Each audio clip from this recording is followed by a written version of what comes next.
Welcome to the Hawks Nest live stream show. My name is Brandon Kane, and I'm coming at you here with a very special presentation for you today. This is not typically football, so hopefully my people that ride with me with football will ride with me with this.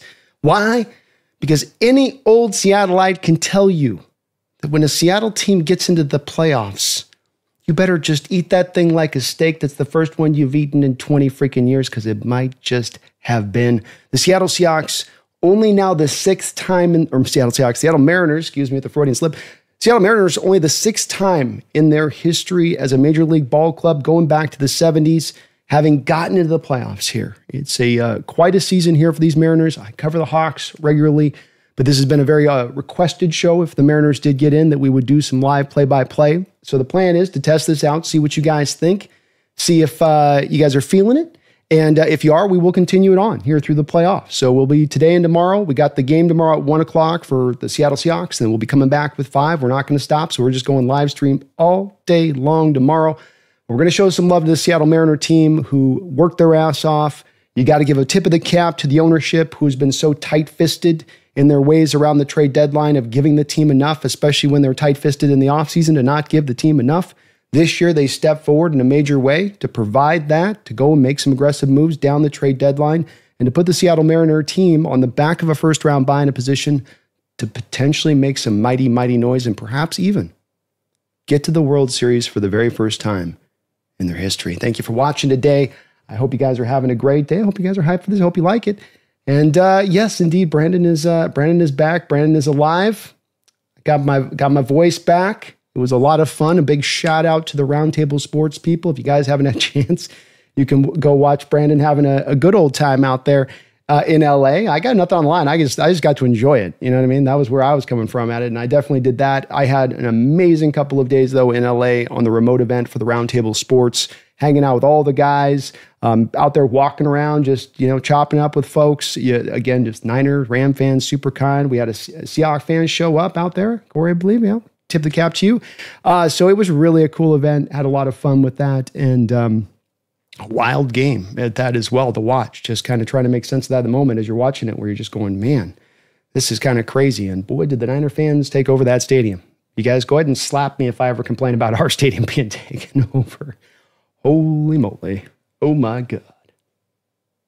Brandon, that whole video is a vibe. Thank you, man. It was, I'll say this with it. In meeting all those three guys and meeting Z-Bot and even the crew behind Roundtable that was there as well, everything that's kind of carried over from starting day one there on those guys being so easy to work with and the chemistry to be so just on point with those guys and awesome. Just a big tip of the cap to them in the respect of it was cool what they did, and they really stepped forward to really give us a great event to be able to have a really good time. But it was just also just nice to see how that chemistry kind of carried over off camera. Easy just talking with these guys and chopping up. They're all such good guys. These are all guys that, Mike, Jesse, Jake, Z-Bot, and again, the whole crew, just really, really cool guys. And it was a lot of fun. We just hung out and just enjoyed the couple days. And I'm pushing you guys. I'm pushing hard, and I might be able to make a very strong case here.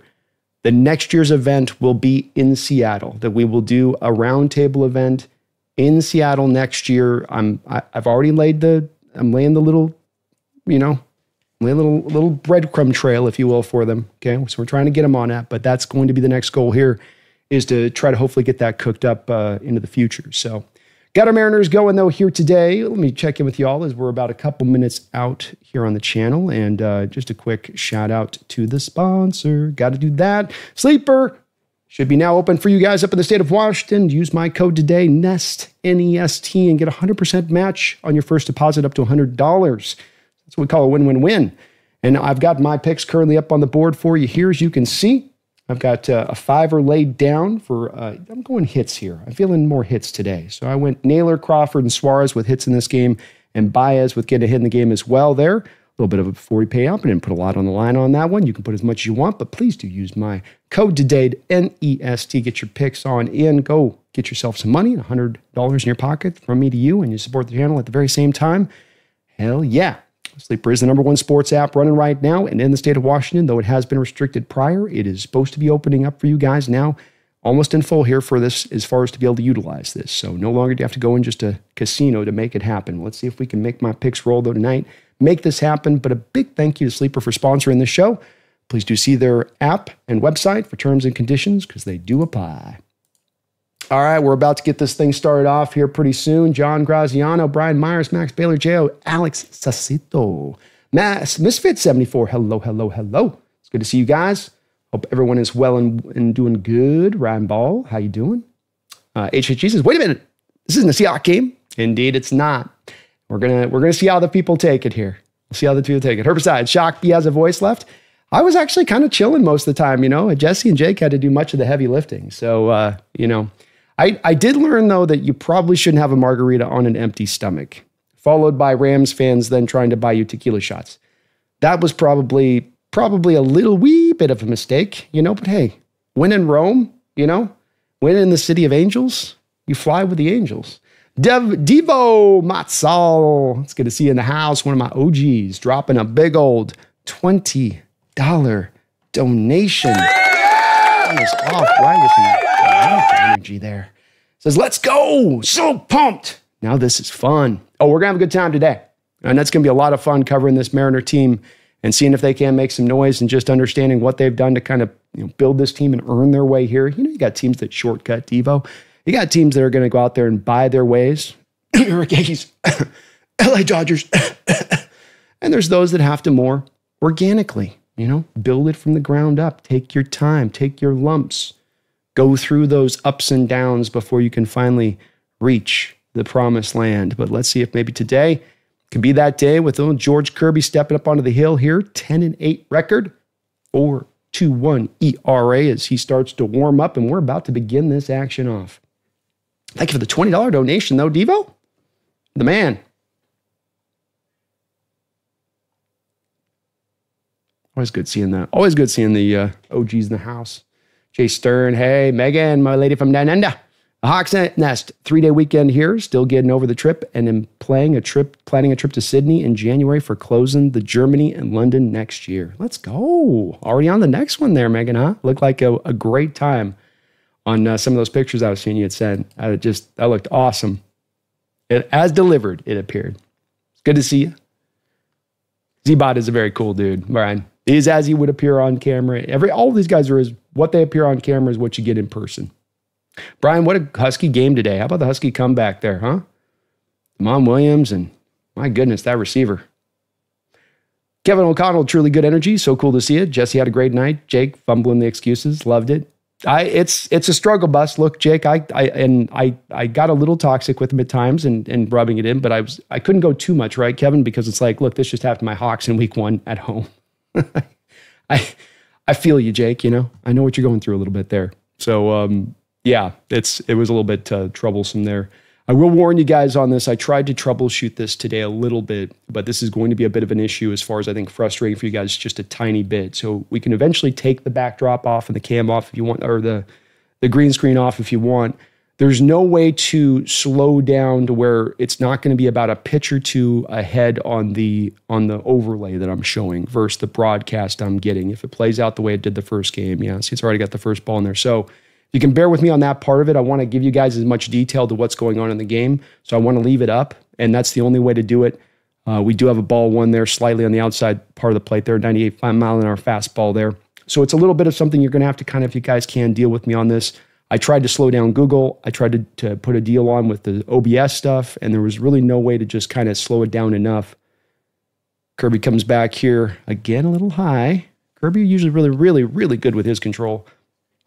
So if you can bear with me, guys, on that, I do apologize with it. But again, I thought that this would be a better outlook than just having the Hawk background. With baseball, you can get some of the extra details on there that, could kind of make it a little bit more enjoyable. 2-0. There we go. 97-mile-an-hour fastball at the knees. That'll do.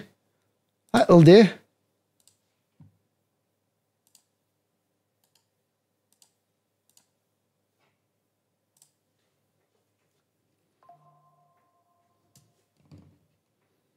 Two and one. Ooh, 98-mile-an-hour piece of heat to the inside, swing and miss. 2-2. Thank you, though, again, Kevin. Very, very kind of you, man. I'm glad that it did come off and how it felt, hopefully, which was just, the energy was just awesome. The vibes were really, really good. Kirby. Oh, yeah. He said, I'm going to dial this one up a little bit more. He added 99 to that one. He went, click. Let's go up one or two more notches on this one. Gets the swing and the miss. Strike 3 on Torres to start it out on the right note here for your Seattle Mariners. It is a problem there, Brian, with maybe the lack of tailgated loom, and that could be a little bit of a mitigating factor. But the one good news is I know with Dan Viennes that maybe with him we can get connection to that bar just down the road, which we might be able to make it work there. A little bit high here. Another 99-mile-an-hour heater here to Kerry Carpenter. Kerry's had some luck against Kirby, 4 of 8 and 4 home runs. So he sees Kirby pretty well from the left-handed side. Swing and a miss on a slider there.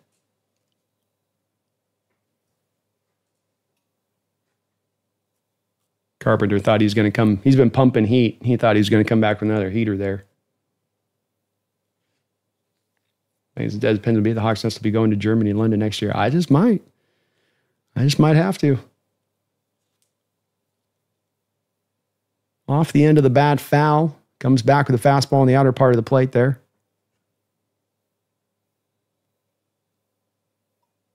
Rightfully so here with the lefty. They're staying away. JL said those round table vids were cracking me up. Hell yeah. Ryan Ball, Sleeper needs to give you more money than they did. They're taking care of me, Ryan. Swing and a miss. Strike 3. They're calling that a sinker? That looks nice. A rising sinker, I guess.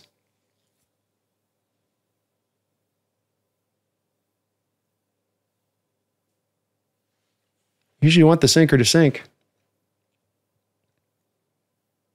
That was more lifted. Another swing and a miss. Oof, Kirby looking good. Good and on point here to begin this off. Good sign you're getting these swings and misses like this. HHG, Chat GPT says the M's win it all. Well, we know Chat GP's already in touch with the future. Singularity's occurred. Ooh, off the end of the bat.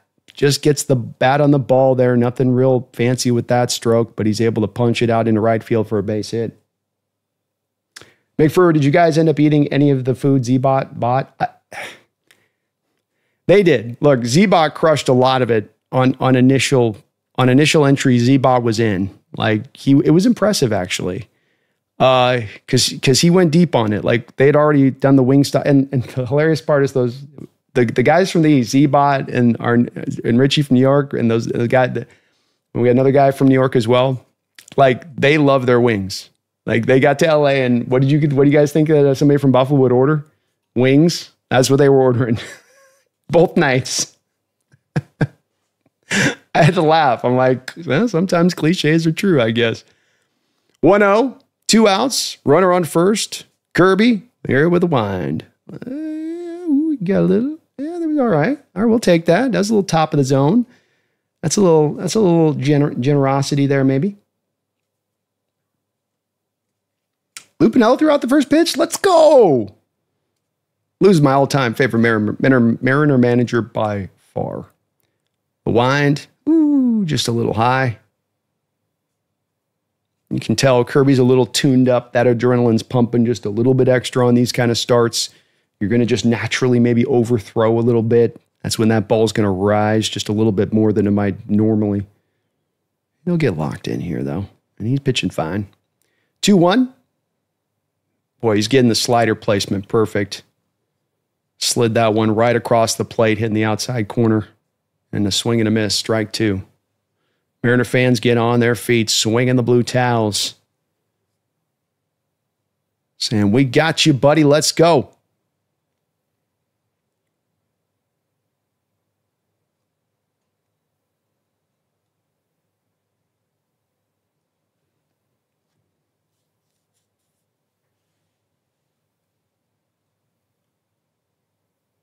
Oh, he got the call again on the top of the zone. Strike 3. Kirby puts him down. All right. 3 strikeouts through a first inning. Well, that's a nice way to start it out. That's a hell of a way to say, hey, we're here. And you love the swing and misses versus, oh man, they're getting good barrel on the ball right out the jump on him. Or, Oh my goodness, he's really wild here to start this out. Nowhere near the zone. A little high on some of the pitches, just a little bit. I'm sure from his standpoint, he'd tell you I'd like to get him down maybe a little lower in the zone, but a brilliant first inning there for Kirby. Wu-Tang Financial, thank you for the $5 donation. Funny what making big moves at the deadline does, eh? Let's win the whole effing thing. Hey, let's go. Let's go. Where's my enough said? Enough said. Where's my enough said? No, it's part of why I wanted to do this, and it's part of what was frustrating me with the Mariners through recent years, is you put these teams together and they're taking a patient approach, which you always like because it's the proper approach. It's the approach that can allow for what you do create when it becomes a winner to last longer.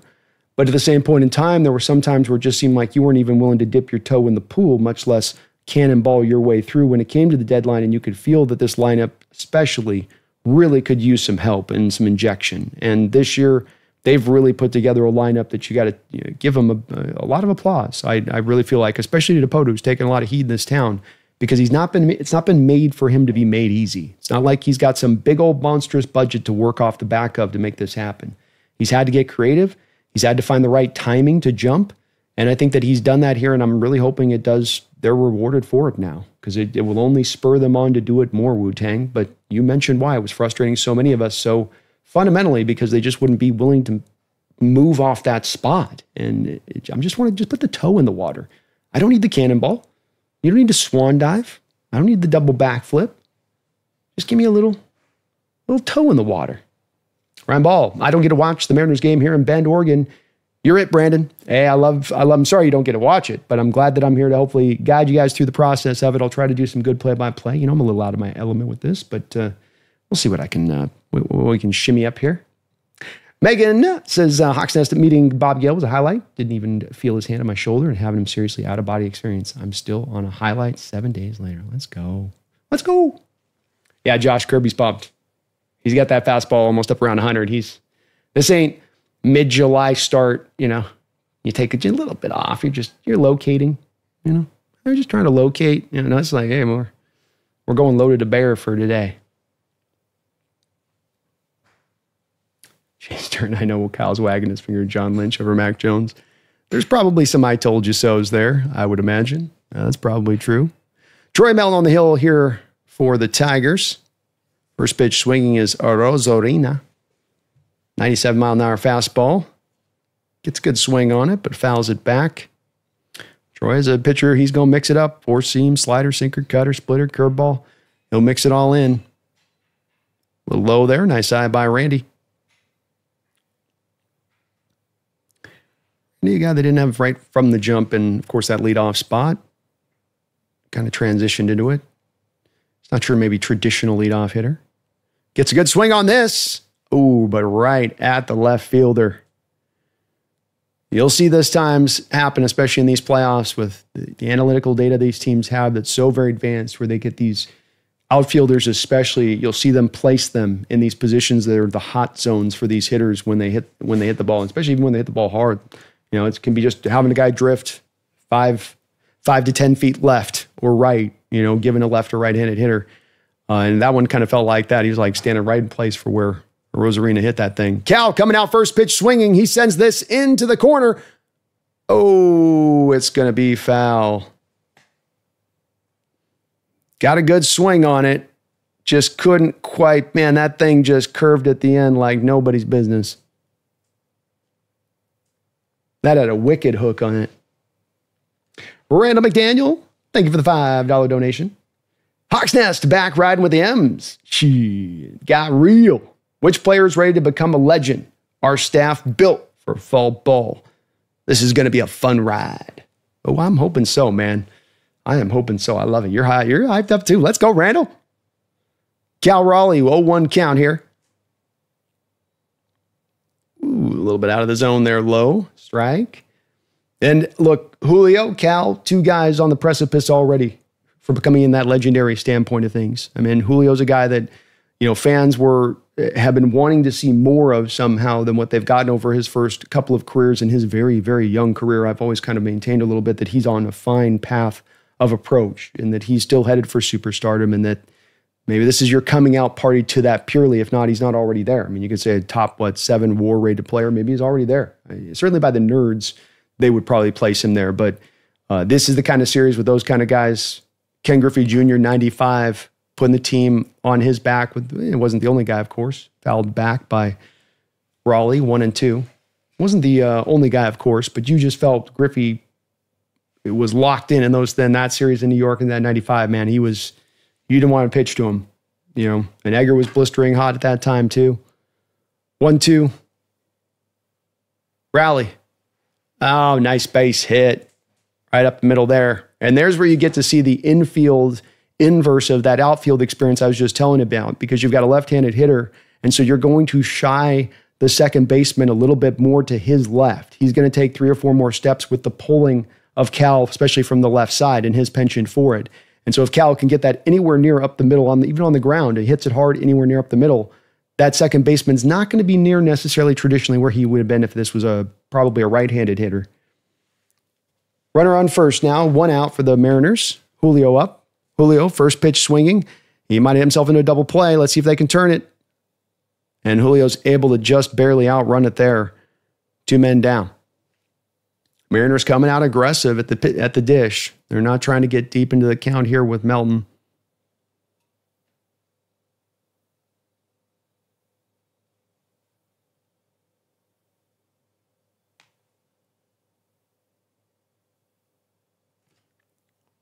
Those would be 2 guys for me, though, Randall. And yeah, we gotta give the people a little bit of Mariners coverage. I feel like it only feels right, Only feels right. Thanks for the dono, man. Yeah, the crowd's turned up, which is good to see. 2 men down. Josh Naylor at the dish. Ball.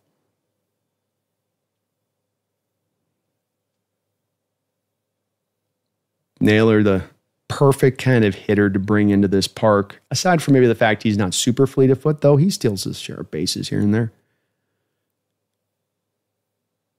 2, but just for this reason. First couple hitters up to the dish here. Fast swinging, not looking, not getting into the count. He's a guy that's going to not be scared about getting into the count. He'll foul off pitches, stay alive to get his pitch. Can work all of the field. A true batsman. A true batsman.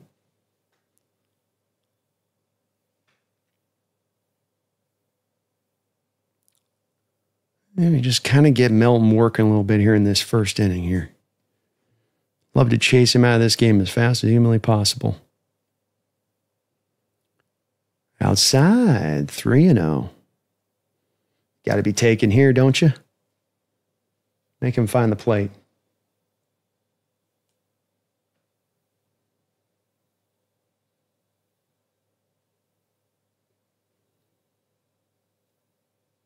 Outside, 4-pitch walk here for Josh Naylor.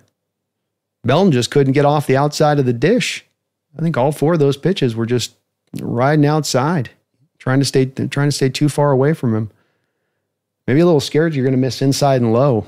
Trying to get a little careful with Naylor. He has shown some power since coming over. I'll tell you what, when it comes to the stadium, it doesn't work well for power hitters, aside from those left-handed hitters that, can get even a line drive stroke. You don't have to be upper level power to get it out there. I like to call it the right field fence was originally the fence built for Griffey and kind of his stroke. Still a pitcher's park overall, but set up a little bit to give you a little bit of a pathway out there. First pitch strike on the outside corner here from Polanco.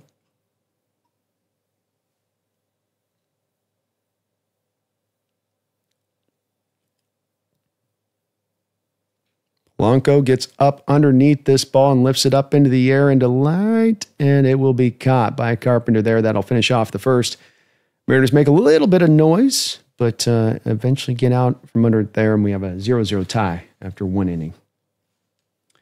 Cal is an expert framer. He gets so many free strikes. He does. I think it's one of the parts of the MVP debate that just doesn't get talked about enough is there's a little bit of this, well, if you're a catcher, the abuse you have on your legs and how hard it is to then have your legs up as a hitter day in and day out. And that's a valid point, but in addition to that, it's also the stuff you do within catching that contributes to ultimately the win of the game. And the problem is a lot of it is not necessarily stat trackable at all times. But what he does as a defender back there and what you have with Aaron Judge getting so many of his days to the DH, and Cal got to share a bit too, but just when Cal, when he's out there, is an upper level, top end catcher for the position, in addition to being the hitter he is, and should be factored in. It's going to be interesting to see how the MVP thing breaks down. Well, there goes the perfect game. Am I still hungover? I have bounced back. You might get me down for a little while, but I bounced back. Nitro, I've always been way more of a football guy, but man, does baseball got a special playoff atmosphere. It does. It's very unique. Basketball was that way too. Like when you're in Key Arena and it got in the playoffs, you could just feel like the fans were breathing on the stadium. They were so close and so turned up. Everyone's got a little bit of that different vibe to it. Addicted Brandon 12s. Does anyone have Lucifer's cell phone? I've been watching baseball game on TV, so I must be in hell. I thought it'd be hotter. There you see, I'm calling now. Cal goes deep. Let's go Mariners. Let's go, Thierry. I love that energy. Cal goes deep. I love it. Damn, the Dodgers came back in that thing. Yes, please do like that video, folks. We got folks out there looking for good Mariner coverage right now online on YouTube. Hitting that like button makes me show on up. Makes me showing up. I'm planning a trip back in January. See the last show of Germany and London next year. Let's go. That'll be fun, Megan.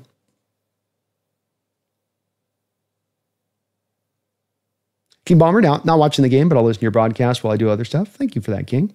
Also, watching you was hilarious on those roundtable clips. So I appreciate that, King. We were having a lot of fun, man. It was a good time out there. I can't wait to do it again next year. I don't care where we do it, even if it's not in Seattle. I'll be all in. It was a lot of fun. Mega says the Hawks Nest throwbacks or Jersey of Power tomorrow. It's not a day for Largent. It's not a day for we can't misuse the power. So it's not a day for Largent and Zorn. It's going to have to be just a straight lace day. So I guess that means normal throwback.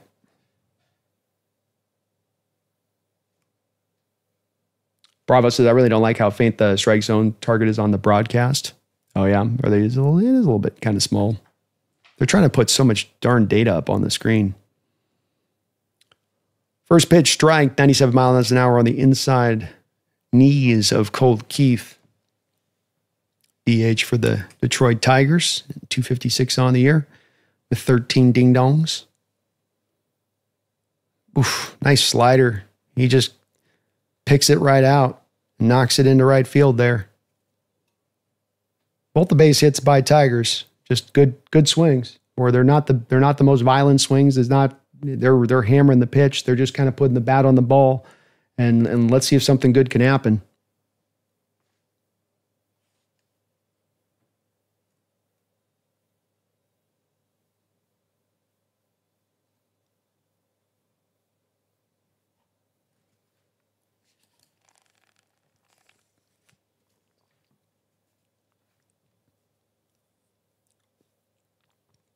Polanco's a good name for a ball player. Blanco, good name for a Price is Right game. Polanco is a good name for a player. I think a Rosarina is a good one too. That's got some finesse swing to it. Want to know here for Kirby. Dingler at the plate. Not Dirk Dingler, by the way. 2-0. It is D. Dingler, though.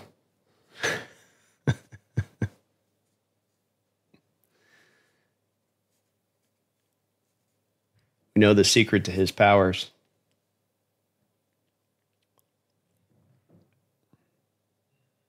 Ooh, Kirby with a 3-0 count here. Come on, buddy. Take a breath.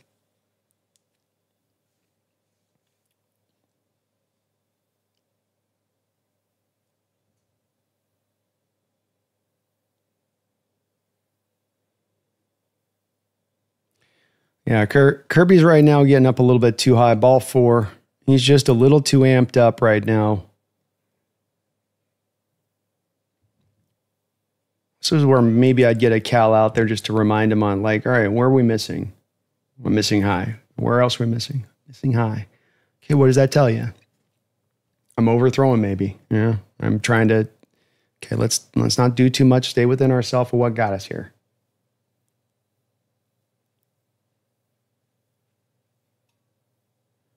First 2 runners on here, nobody out.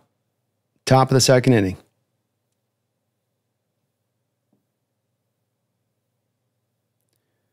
Kirby got the 7-hitter up now. And again, missing high.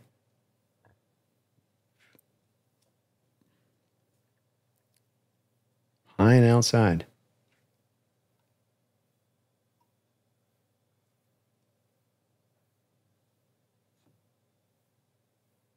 All right, there we go. Cal finally walks out. Should have done that a pitch prior, Cal. Come on, buddy. Dan, you know better than that. Settle the kid down. Like you know exactly what's going on. When the pitches are coming like up that high on it, he's overthrowing. And you just go, look, your stuff's good enough. Don't try to make more here. Addicted Brandon loved your video of Jesse feeding his face the night before the game. He was a good sport. TheSeahawks up, Brandon. Thanks for the live stream. Enjoyed your recent roundtable appearance and glad you had fun. Let's go Mariners. Well, thank you. I'm glad it seemed to have come off really good. I appreciate all the good sentiments from you guys on it. I had a really good time and I was hoping it really was going to come off well with you guys. Sounds like it did. It's a great time, but I appreciate that.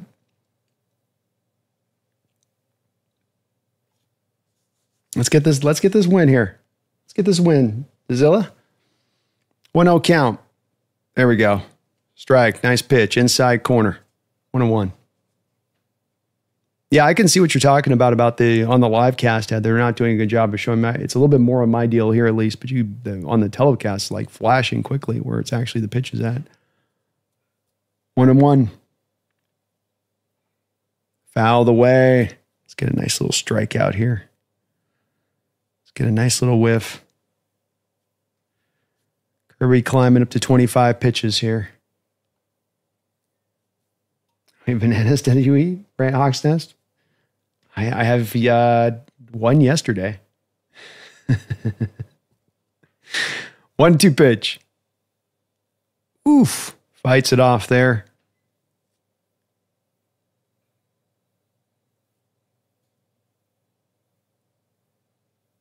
They're setting up high on this kid. They want to let him get up, try to get up on top of it. How about McKinstry? He's a little choking up on the bat there. Hard to strike those guys out.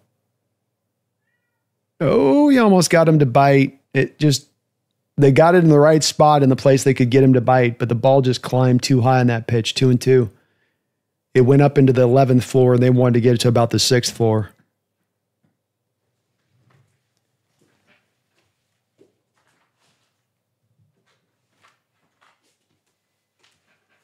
Swing! And a missed strike 3, the 4th strikeout of the game. In fact, every out recorded so far is a George Kirby strikeout. And that's a big one there. Don't allow the runners to move over. Runs are going to be at a premium in a game like this.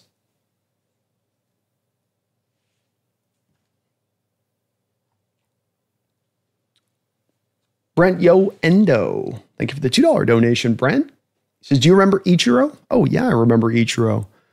He's an all-time Seahawks legend. 1 out, 2 runners on. I'll pop over 1 second on that.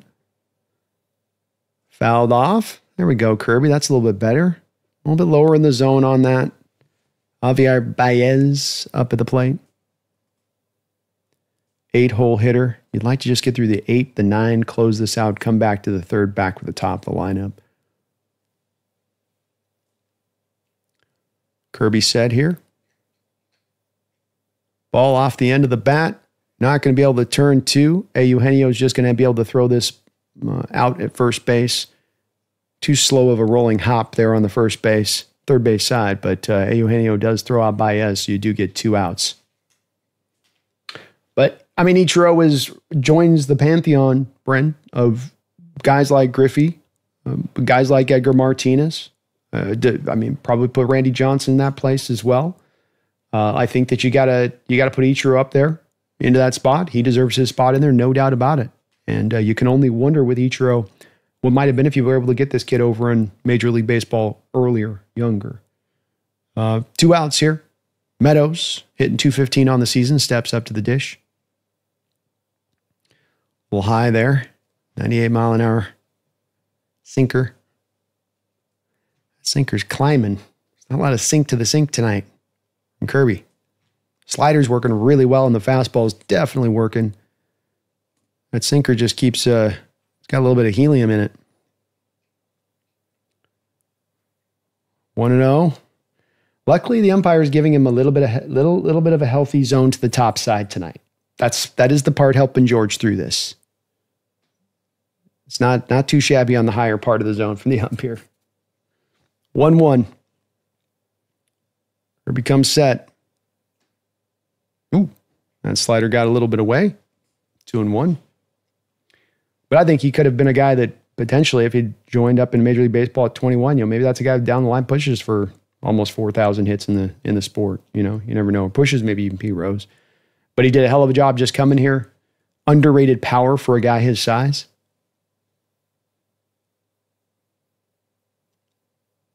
And I think the most wondrous thing about Ichiro when you look at him is that he was a guy that in an age where every hitter was moving to an uppercut swing and moving to the price of doing business will be strikeouts and I don't care anymore, that he was going to be the one hitter who was going to sacrifice home runs to have the average, to have more of him getting on base and being what a leadoff hitter should be. He wasn't always the biggest guy at drawing walks, but he's going to get on base. 2-2. Big pitch here. Got him on the hive heat. 98-mile-an-hour sinker at the top of the spot there and got it. Again, glad that the ump isn't squeezing us on the top of the zones tonight. That's nice to see.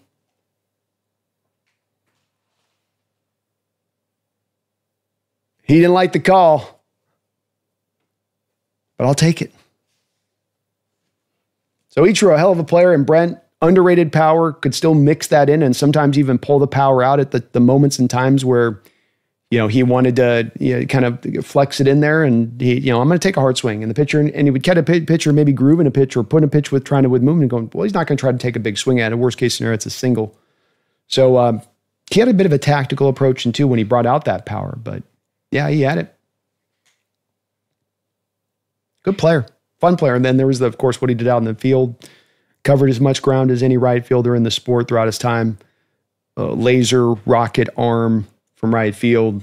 It just complete player. Max Bailey, I am using and abusing the power of my Metcalf jersey. It's 3-1 so far. Look, we got to do what we got to do here, Max, okay? It's every individual guy with their jersey. I've explained the code to you. Every jersey carries its own select power, and every owner of that power has to take it upon themselves how to use it properly. And so you'll have a sense for it. Sometimes it's just a gut thing. You just got to feel it. But you got to roll with it when it needs to be used. I feel like Megan, we got to save the Zorn Largent power, though, for the Rams game where we got to keep one in the kitty,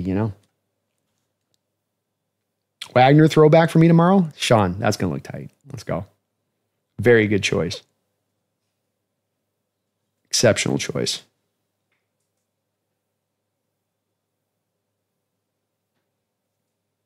Brent says, anyone else remember the tweet from Michael Jordan? He said someone got his number and kept asking him, remember Space Jam? I hadn't heard that. Daniel Barry, how you doing?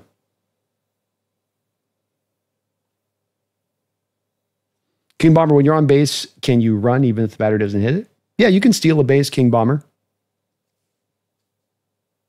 You basically start your run before the pitcher is as he's in his wind, and then hopefully get enough of a good enough jump that you can get there to the base before the catcher can throw you out. I dig to Brandon. Did Jake have the crisis hotline on speed dial after that fumble? Great game to have watched. Wow. It was an amazing game. I think he was just shell shocked. Again, and I'd love to just be able to dunk on him, but I at the same point in time, I have to admit that I had the same vibe he walked out of that stadium, and where his energy was the very same place I was at with my energy after week 1, where I just couldn't believe it. Outside here, geez, holy Lord, ump. Okay, we got an ump on acid tonight, folks. Lock in. That ball was, like the stat tracker saying it was in. That didn't look good. Ball 2. Ball 1. Sorry, Freudian slip. The first pitch was a little like, holy Moses.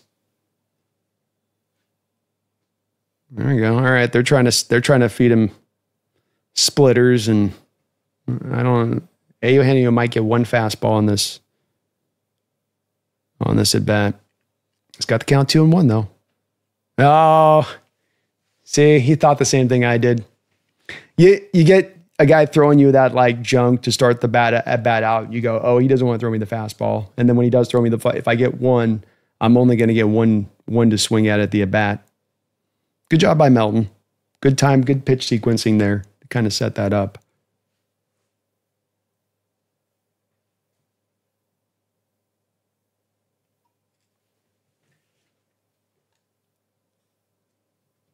Ryan says just the fact we're excited about the M's is amazing. I agree, man.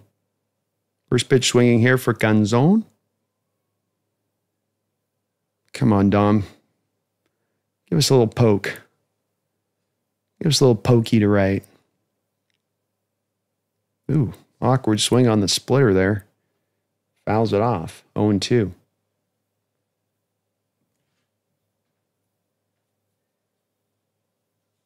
Yeah, King Bomber Wu seems to be out. He's not in for this series. We'll see about if he'll be available for the next one. They don't have him in this one. Swing and a miss on a four-seam fastball there. Up and down quickly goes Canzone, and 2 down here very fast for the Seattle Mariners.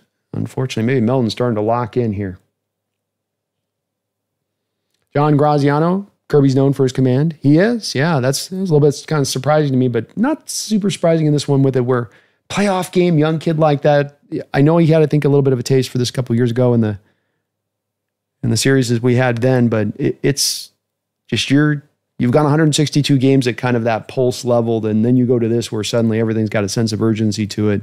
How can it not ratchet up your nice eye there by Victor Robles there on the second pitch. He's in 1-1. I don't know how he laid off that thing. Robles, of course, made an amazing play in right field early in the season, was knocked out for the year. Ooh, good pitch.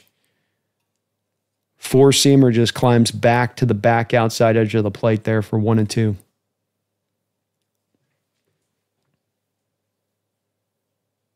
Melton's nice, I'm not going to lie.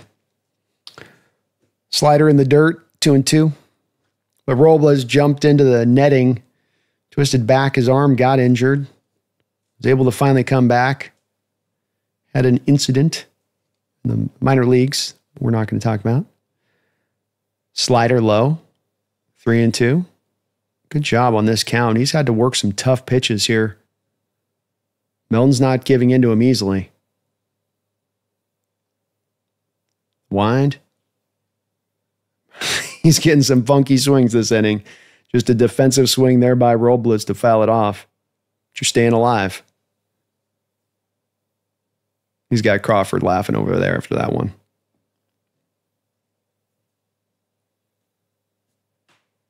Ooh, high heater there, gets him. Swing and a miss, strike 3. Melton's locking in. And we got nothing.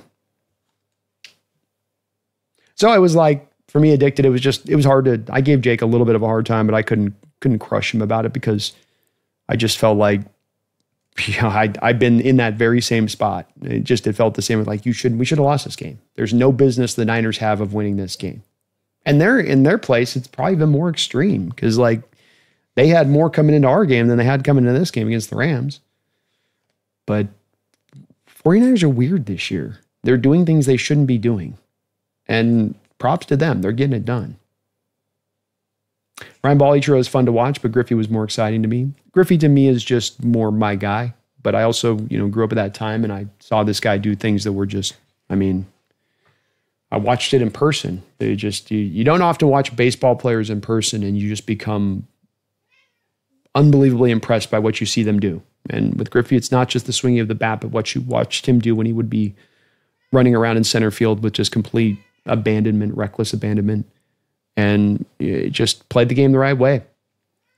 I loved E. Griffey, and all-time best swing ever, but he's my guy.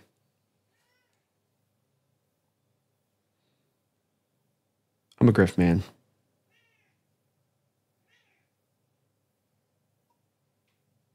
Jeff Nag, Cal probably told the ump that they're going to ride that top zone. Probably. They've got him. They got the ump locked in, Jeff, where they're like, he's like, okay, if it's on the line, any upper pitch there that's basically beyond the line, because when it's been basically called a strike. If Kirby's missed a good 3 or 4 inches up, then it's like, all right, it's a ball there. But anything right on that line, and he's giving him the benefit of the doubt. And to your point, if that memo did not go out, it just got to go to Cal here, where it's like, keep working that up there with that spot. If he's gonna make them have to swing at that kind of pitch all day, then let's go. I love it, Jack. Great little note. Randy Thomas, this is one of those weekends that I miss living in Seattle. Oh, indeed. I can only imagine the vibes down by the stadium right now and the energy. It's palpable in these kind of moments and these playoff experiences in Seattle. I've seen it my whole life. And I no doubt the crowd's turned up. Hopefully they're giving the team some extra juice in this game. And it can kind of carry us through. I'd love to see it. But it's a hell of a time to be in Seattle when one of the teams is in the playoffs and making some noise. Misfit, I have the front of DK jersey in a wall frame so you can see 14 and root for Sam. There you go, man. Hey, I got my DK on my background. I get a lot of heat for that. I've gotten a few people like, take that down. Like, why? I can't have up what I want, and he's a former Seahawk.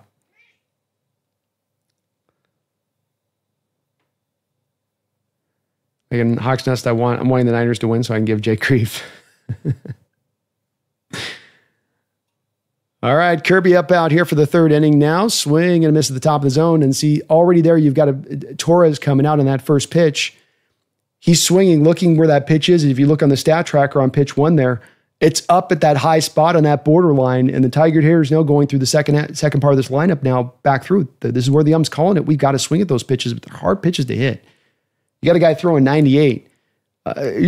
It's a 98 sinker at that. Used to be when you threw a sinker, it'd get down to like 88 because you lose a little bit of velocity to throw it. So yeah, good luck. And especially because they're going to pepper the hell out of that zone. Same thing there.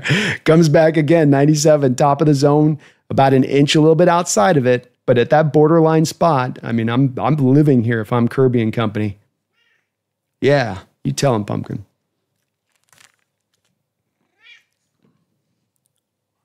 That one's a little too high. That one's probably going to be a little too much there. 2-2. Max says the ump went into one of the many wonderful forests in the city and found some shrooms. You might just have. Be an explanation, huh? Ooh, well hit there. Nicely done. This is going to go into the corner and be at least a double here for Torres. Tigers on their 3 base hits, they've all been legitimate. This is the hardest hit ball. He just let that get into him a little bit late, worked it off the barrel of the bat, kept his hands inside, and was able to punch that thing out down the right field line. Nice piece of hitting by Torres. So nobody out, runner on second straight inning that Kirby's had nobody out and somebody on second base.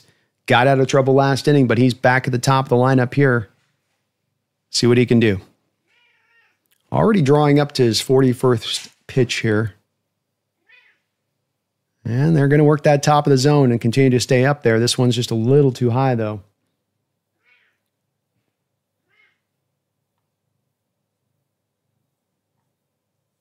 Yeah, the team does have some playoff experience. It's true. 1-0. Swing and a miss.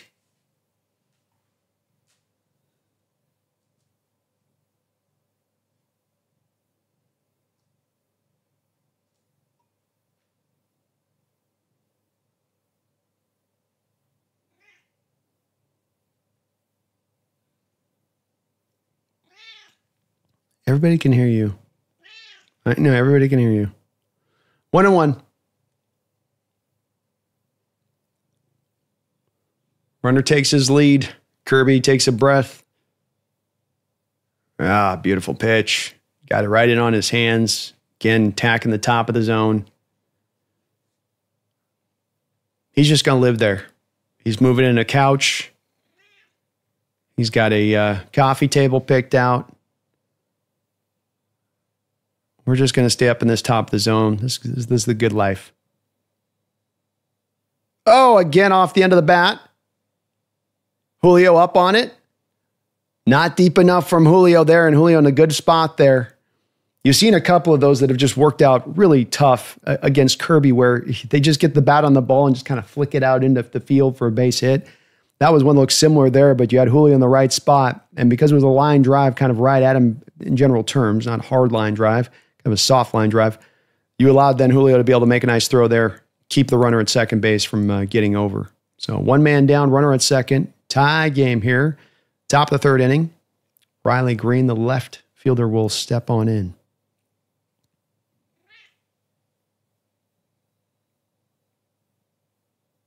Again, setting up at the top of that zone, man.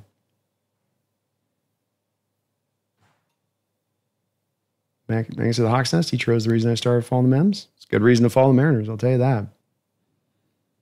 Hell of a good reason. 1-0. Ooh, again, just a little too high. He just gets that thing close to the zone, it's a strike, but he's missing solidly so when he's getting up in there with those balls. 2-0. Foul back. Torres is kind of starting to push his lead just a little bit. Keep an eye on him out there, George. Don't let him go try to sneak a base here.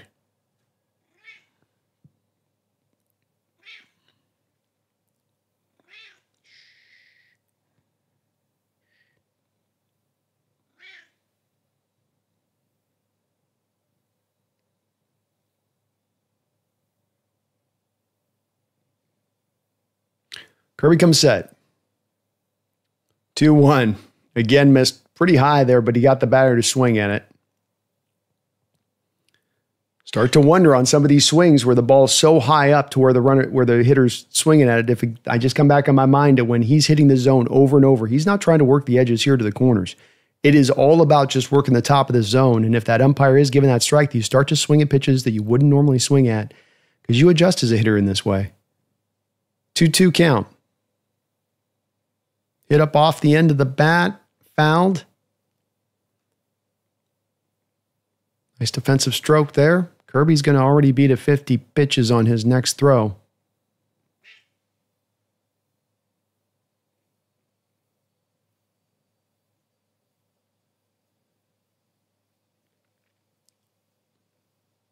Two and two. Swing and a miss. There we go. 6 strikeout for George Kirby. He wrapped that one across the zone, didn't he? Nice slider there.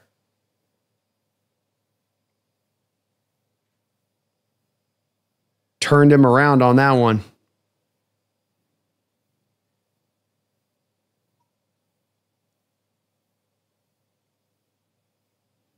Let's go, George. 2 outs. Top of the third here. Trying to get out of this inning. It's back another slider there, just a little bit low. Bomber, Brandon, we're taking the division, baby. I love it. Let's go. I'm with you. Brent says, I got my friend an Ichiro bobblehead that's holding on. Even smaller Ichiro bobblehead, 1 of 51. Was spicy expensive, but really like Ichiro, and it was a B-Day gift. Oh, hell yeah.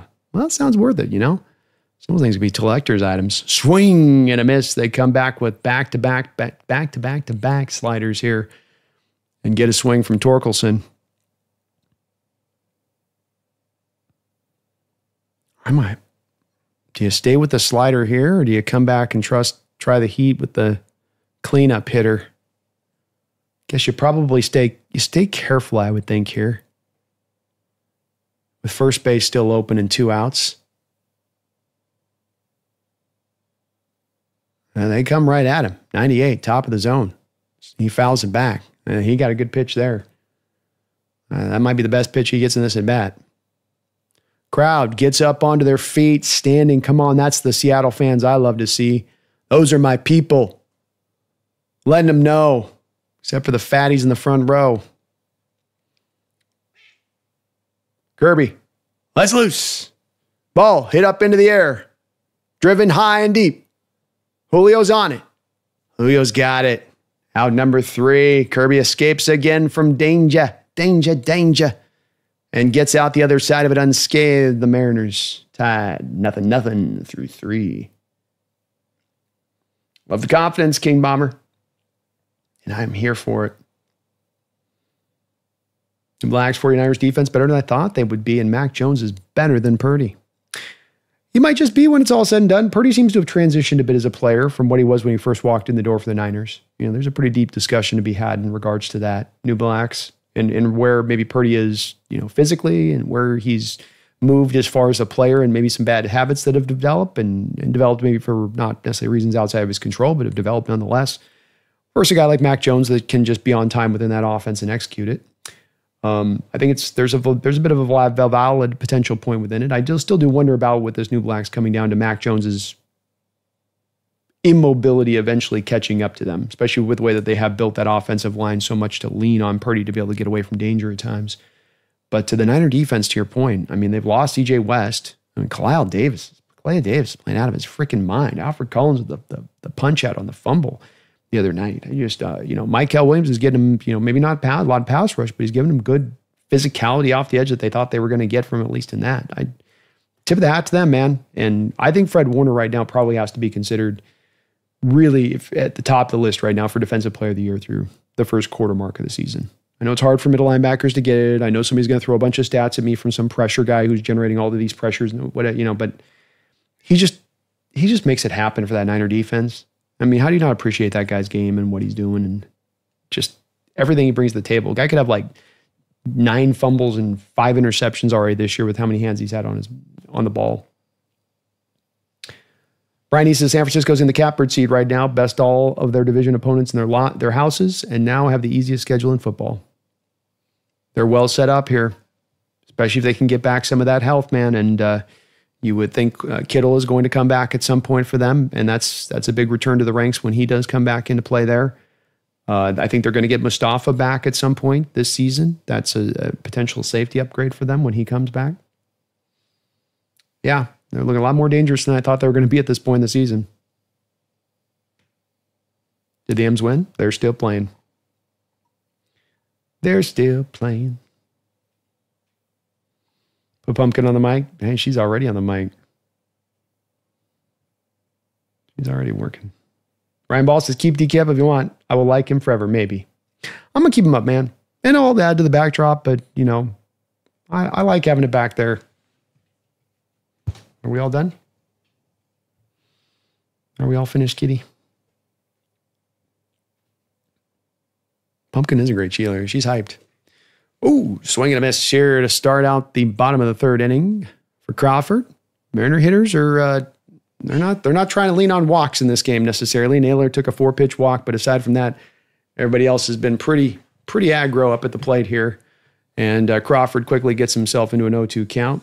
Milton seems like he's really starting to slide into his groove here for the Tigers, though, as well. He has been a handful on the mound for the Mariners to start this game off. Crawford digs in here, 0-2. Good eye there, 1-2. Matthew Blackledge says, come on, Seattle, let's get a home run. Let's do it, Seattle. Let's get a couple dongs, man. We don't have to have a whole long lineup. Just get a couple dongs this game. We got this. I love it. Hit off to the left side there by Crawford, and he will ground out to third. 1 away. Score 0-0.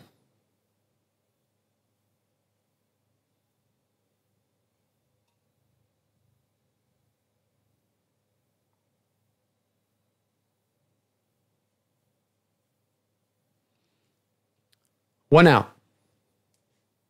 Beautiful sinker there by Melton.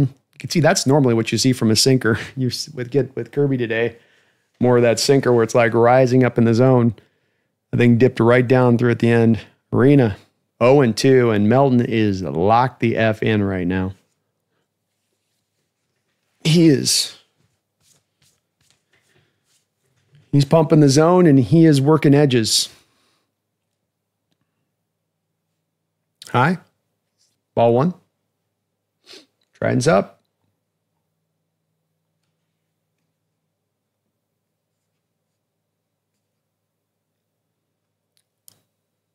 Oh, got him with another sinker at the knees, and he froze him. Strike three. Randy goes and takes a seat. And the Mariners hitters are getting a little overwhelmed by Melton here as he is starting to just get further into more nails mode here. He's hitting his spots, and he's throwing some nasty pitches. It's not necessarily the Mariner fault of the batters, like, oh, this is what a number one starter looks like heading up to the hill against your team.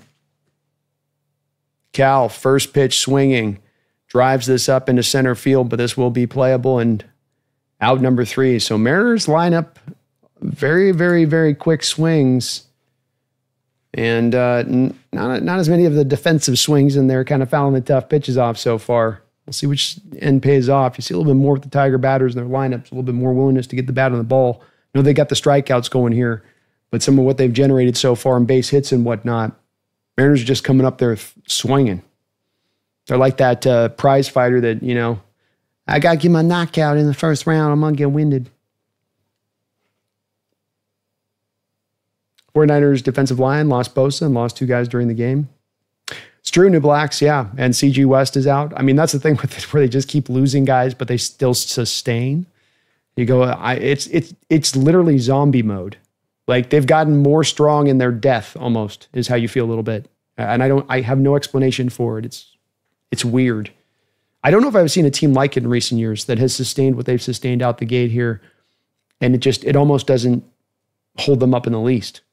I mean, they almost had that Jacksonville Jaguar game. 0.exe. Probably would have if they started Mac Jones, McCorkle.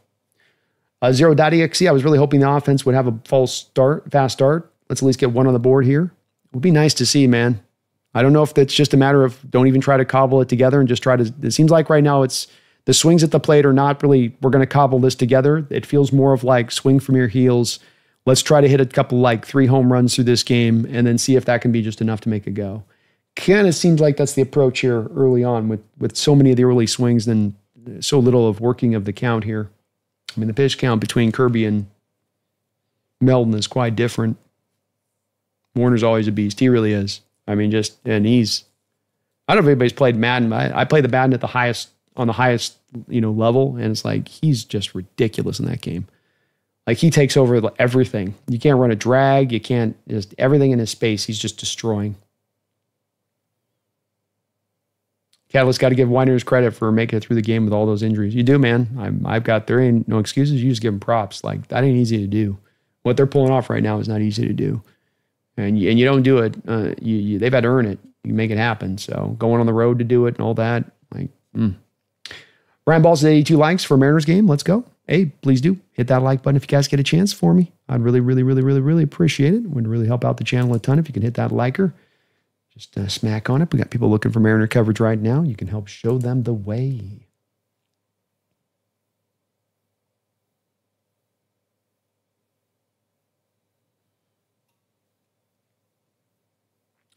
Rodney Presho, thank you for the $2 donation.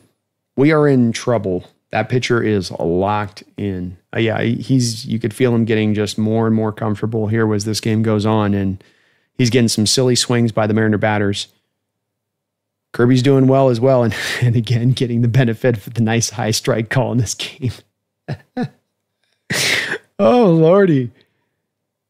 Fans got to throw the ump a 20 after this one, maybe. Ooh, inside there. Ball 1-1. Kirby's pitch count is climbing here, so you'd love to see just a fast inning from him here. You don't want to try to get into the bullpen too early in the first game of the series if you can avoid it. Ooh, boy, that was a nasty slider there by George Kirby. This thing swung all the way across the plate and hit the lower foot of the Detroit Tiger player, but he had swung, so it's a strike instead of a hits batter. But to your point, 3 innings from Troy Melton, 1 hit, 3 strikeouts, 1 walk. He's flowing well. Maybe it is the best approach to just say, hey, let's just see if we can get a couple sneaky home runs off this, especially if Kirby can keep this thing held down. High. 97-mile-an-hour sinker there. Ball 2. Colt Keith had a single in the second.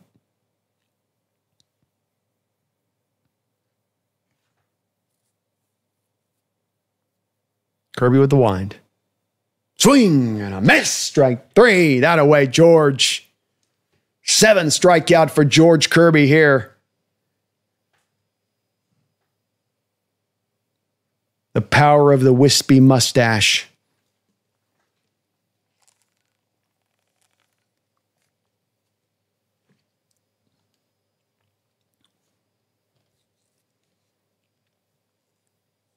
One man down here. First pitch swinging there by Dingler. 0-1 fouls it back. Dylan Dirk Dingler walked in his first at bat. Here we go. Smooth and steady. Oh, that's a swing. That's a swing. Come on. Oh. He says he didn't go. 1-1. Man, pulled that bat back barely. One of those ones. 1-1. Swings, head up in the air. Sky to center field. Julio's under it. And he will put it away. 2 men down quickly here in the top of the 4th. Game tied 0-0. Catalyst Rams have some issues at linebacker in the secondary for sure. Running backs can't hold on to the ball. Boy, they've got that thing where you have, I don't know if we're at this full-on poise with Kyron Williams yet, but we are arriving at the spot with Kyron Williams where you go, buddy, we got a fumble problem. We got to get you to the Tiki Barber School of how to hold on to the football. Just brilliant sliders in this inning from Kirby, and he starts off Zach McKinstry with one right on the outside corner. Swung it off the plate back to the black there just as it was crossing the white. High. This might be one of those games with Kirby where I'm just like, maybe I go 110, 115 on the pitch count, Danny, you know what I mean?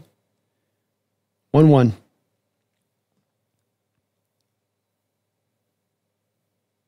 Foul back there. Quickly 1-2. Come on, man. That's what the doctor ordered. Kirby getting strikeouts on 4 sinkers here, 2 sliders, and 1 changeup for his 7 Ks. So he's done a good job of mixing it up. Crowd on their feet, trying to egg him on, close this out. And he does so with another brilliant slider. Not quite the backdoor dropper that he put on him with the first pitch, but darn close. Strike 3 for Kirby. Boom, baby. Let's go. Let's go. It's like a damn cat here all over me. Ex-pumpkin for president. I'll vote her in. Can't be worse than... HHG says Shanahan's an overrated head coach. Dude choked 3 Super Bowls. I think as somebody else said below, I missed who it was, but I'll cover it in a sec here. Oh, yeah. There we go. Yeah, you said it. If Shanahan stayed as an OC, would have a ring by now? I mean, there is kind of potentially a good argument with that. I mean, maybe the guy's just such a great offensive mind if he had just remained and stayed, as that guy in a role or, found, a great place to be that guy, that's where he'd be at his best. I mean, there's a little bit of this you wonder with Mike McDaniel after this situation with the Miami Dolphins. And that Mike, maybe he's a guy that shouldn't be necessarily a head coach, but maybe he'd just be one of those guys that's just like great as just stay in the OC role, be that guy, and you'll have a lot of success within it. It may be that may be the story that we tell on Shanahan when it's all said and done. And I don't know, but I will say that as a head coach, he's been a very good head coach, and it's hard to be that. It's hard for me to come to that place with him where I say that there's just like some fatal flaw that allows him to go 97% of the way and then he's cooked on the last 3% because he just gets tight. I just think he's had some things that have been all a bit of different stuff that's led to what's happened. And it's not to let him off the hook of it. I just don't know that there's something inherently in him that prevents him as a head coach from being a Super Bowl champion. They've been so close. But it might be a truth. Something I do definitely think about HHG. Huskies comeback was insane. Insanely awesome.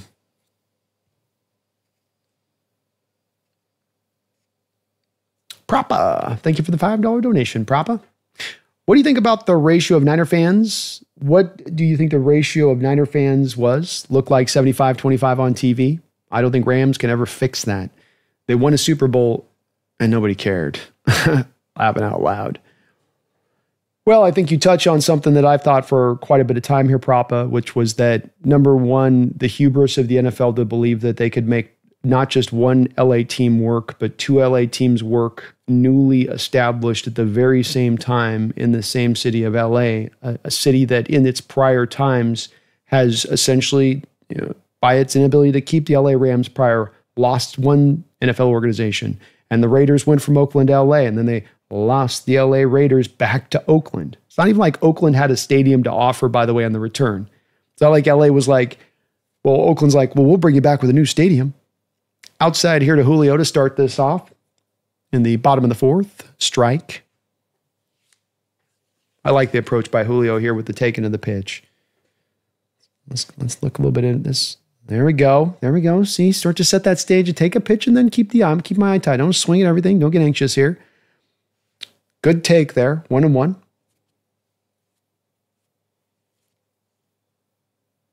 Comes back inside. Misses just a little bit to the inside. Does Melton. 2-1.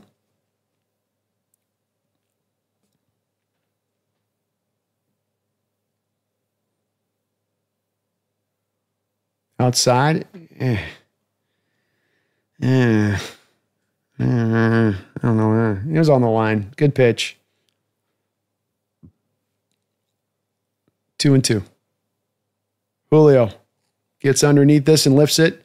It's going deep. It's going deep. That ball's gone. Julio just climbed that thing to the sky and it just kept carrying and carrying and carrying.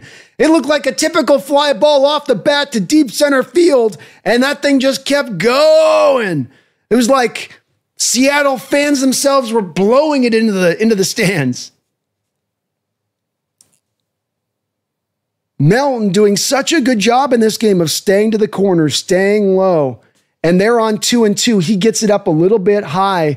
Even looked like it was probably in some of that place George Kirby's been at the top of the zone at.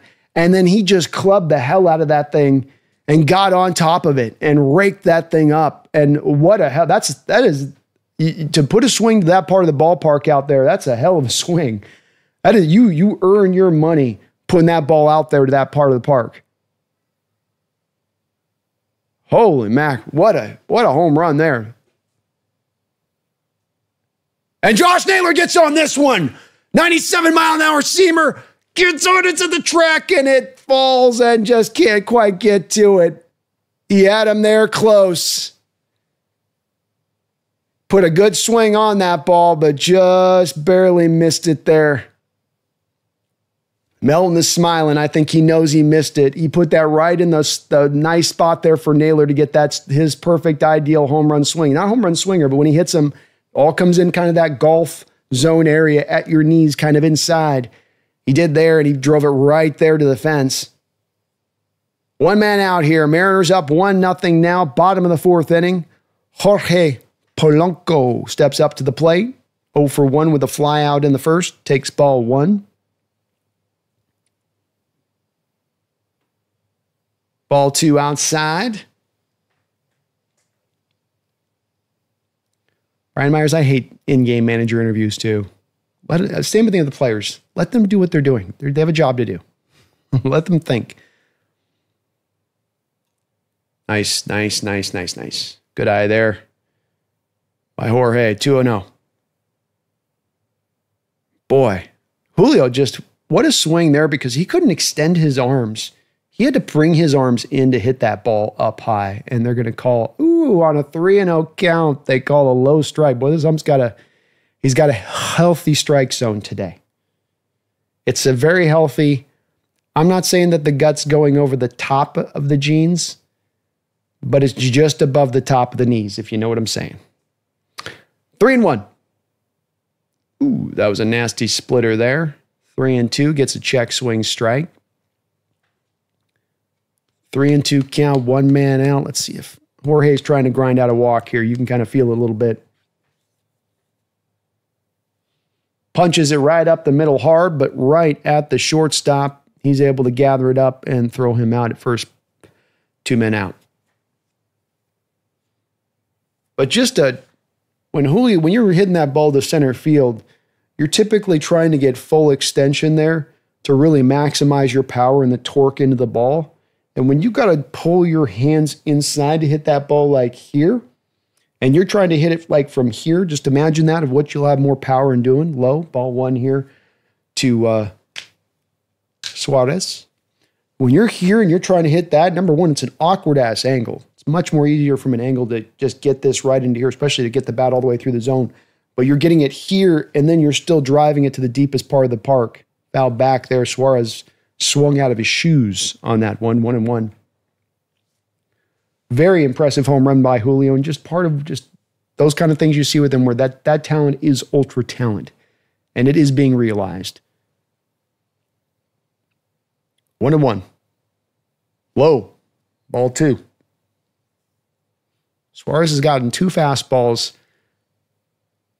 He's gotten two fastballs here from Melton, and he swung at both of them in his first two at-bats. He's only gotten two, and he's swinging at both of them.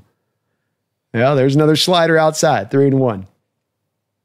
You're like, I'm going to be careful with Suarez.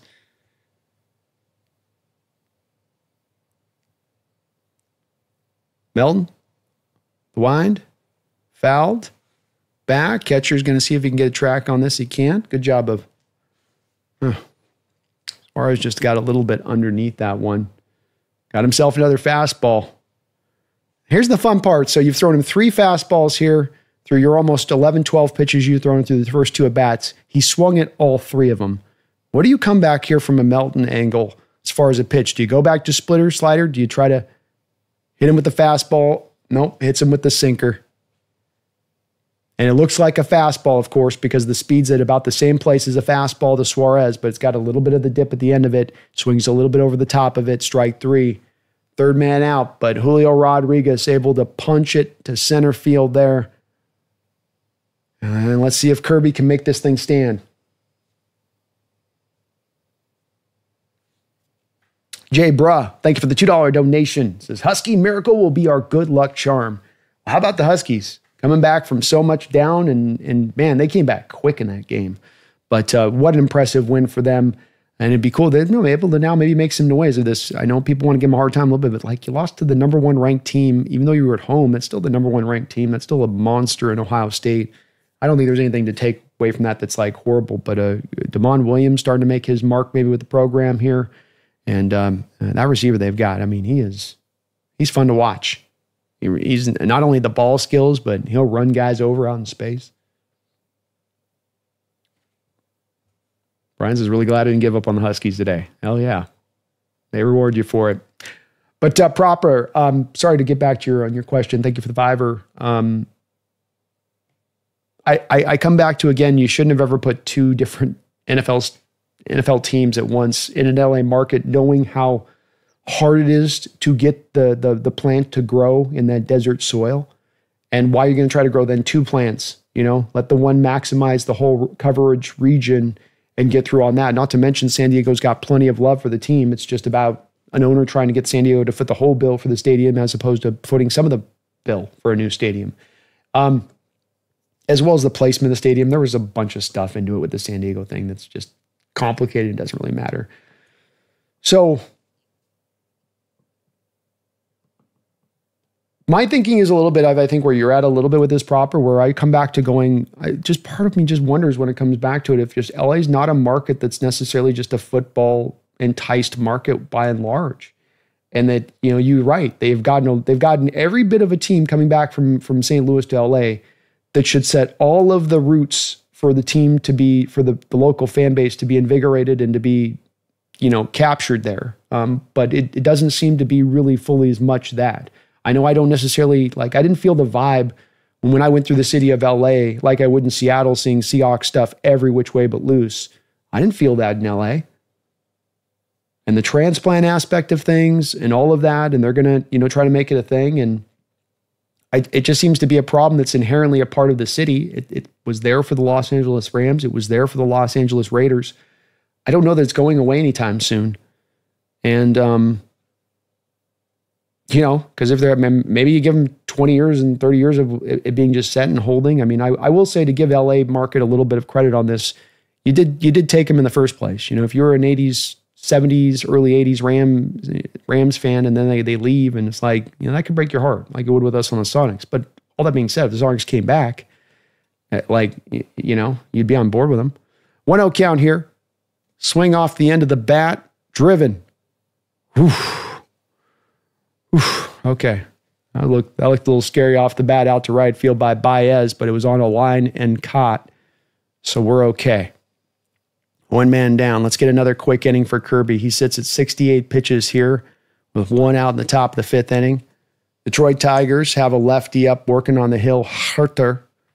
So we'll see how long they look to go with their starter here in the next inning. If I'm Kirby with Dan, though, as long as he's rolling like this, that wasn't a bad swing. I'll say that, though. Ooh, inside. I probably start from a Dan's perspective after 6.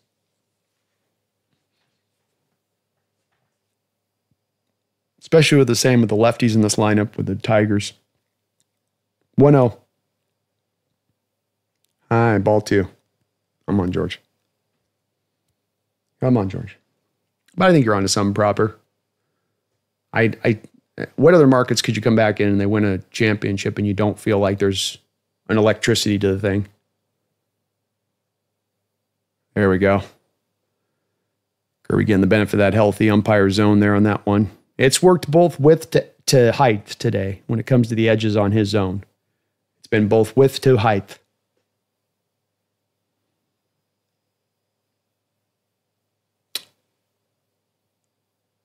There we go. Climbs his way back into a 2-2 count off that foul. Want to get this guy, come back to the top of the lineup, back to number 1 hitter there with 2 outs. I like it. There we go. Taking a nice little breath, rubbing up the ball a bit. Here's George. Thinking through a little bit of his attack on this next pitch, I'm sure here. Let's get this thing right. 2-2. Ooh, that was way upside. 3-2.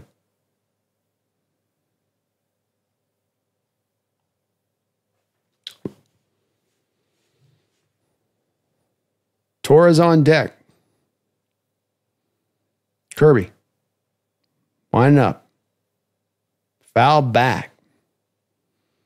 Meadows staying alive here. Wu-Tang Financial, thank you for the $5 donation. The bats are cracking. So happy he's a Mariner. It's the J-Rod Show. Let's go. I'm so happy he's a Mariner too, man. Realizing that potential, complete player, on the rise. 3-2. Again, fouled off there by Meadows. Good defensive stroke the last 2 pitches here from Kirby.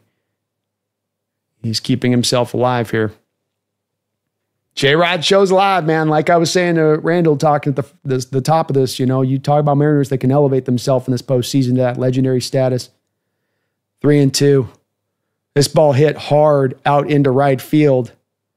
So the last 2 swings on Kirby that have made contact, and that's a 3-2 pitch where you're trying to work the zone. You've given him a couple tough pitches. You're trying to just stay in the zone and not walk him. So you end up giving him a little bit of a fatter pitch than you would have liked to have given. But probably something for Dan to pay attention to here as you are going through the third edge of this lineup now, because Kirby has kind of worked through the lineup a little bit despite them not scoring any runs. They've been able to work him on the pitch count decently so. And we're paying attention to now here how they're going to be, what kind of swings we're going to get from Torres on this at bat. Ooh, nice pitch there. He froze him on a slider inside. Strike 1.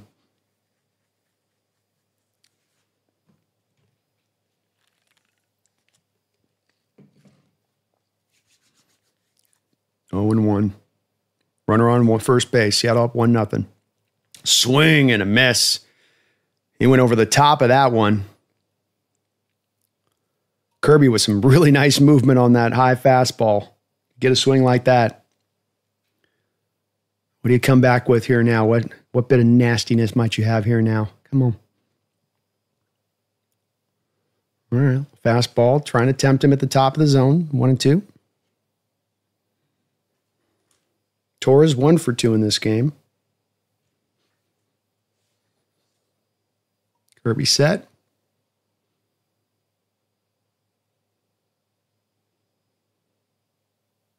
Foul, hit up into the air here in foul territory, but it will climb back in the seats. Gosh, got to give the Tigers a lot of credit. Is there a lot of strikeouts here for Kirby in this game? Yeah, there is. But is there also a lot of great defensive swings by the Detroit Tigers staying alive in their at-bats throughout this game? Absolutely, there is that as well. They have made him work in this game like you'd expect a good team to, a good lineup too. Kirby's pitched very well. The Tigers have just really grinded in some of these at-bats. So on the last one, getting that place there, Meadows able to get a pitch that he could then drive. 1-2.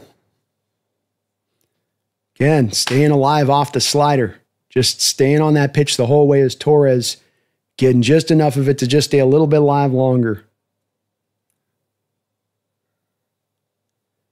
I think we are getting that place where you might start to think with Kirby on this with the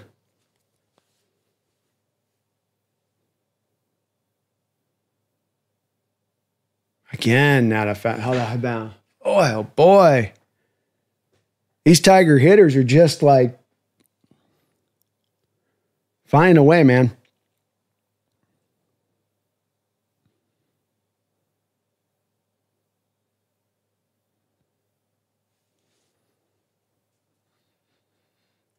One and two count.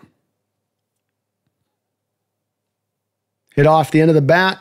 Won't be able to get two here, but Naylor will be able to go over to first base and get him out there. So 2 down. All right.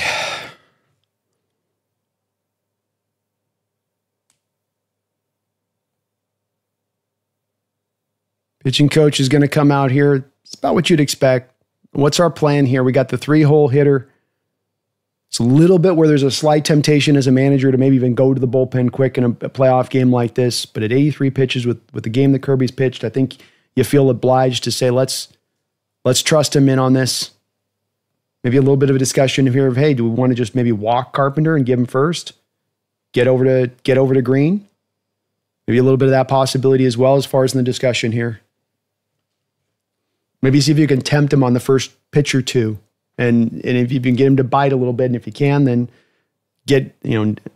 knuckle down on him in the at-bat. If you can't, then you just give him the free pass to second, first base.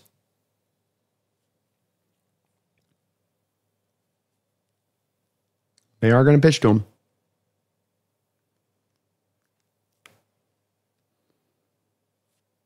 Carpenter 0 for 2 in this game. Runner on second, 2 men down. Seattle up 1-0. First pitch swinging, and he barrels it down the line and just foul. Okay. Yeah.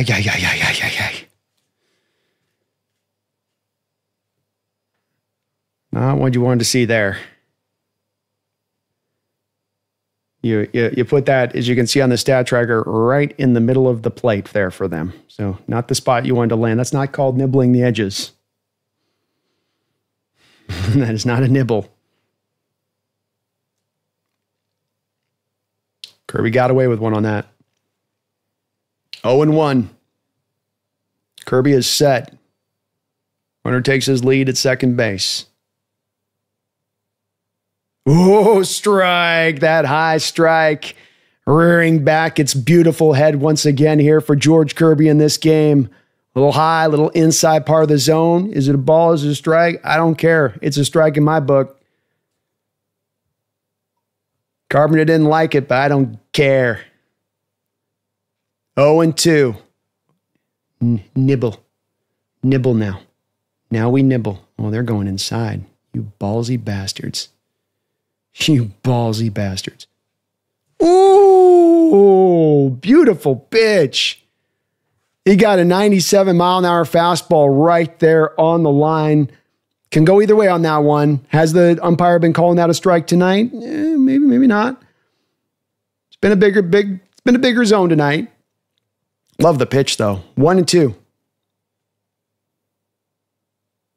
Oh, he hammered it. He hammered it.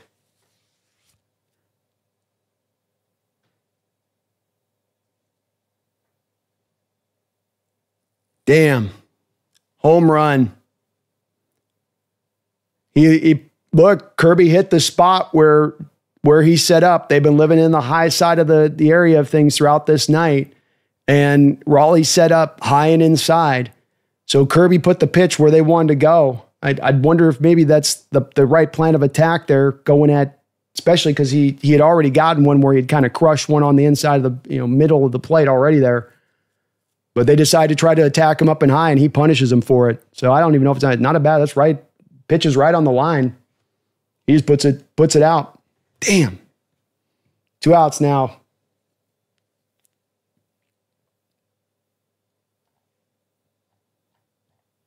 That's tough.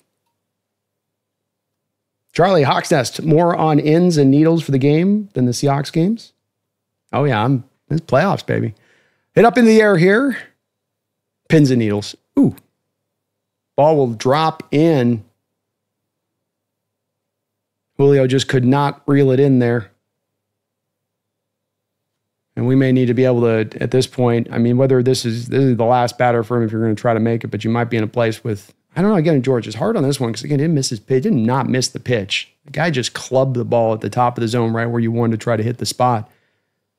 I mean, that's all about approach there and how you guys are trying to attack from a scouting standpoint. And I don't know, Kirby, don't be mad at yourself on that one, kid. Strike. 0-1.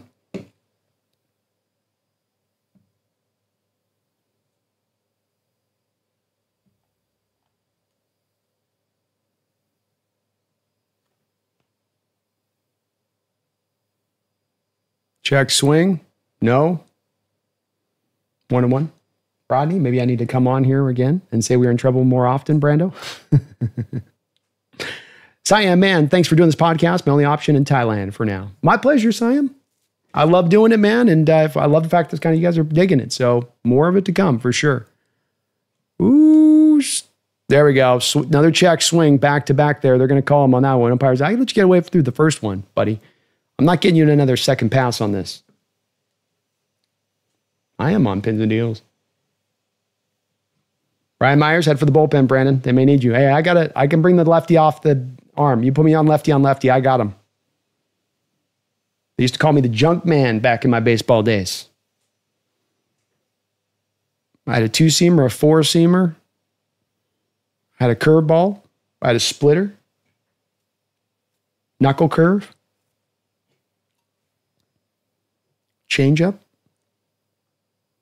2-2 count here. Come on, George. Come on, George. Hit hard to the shortstop.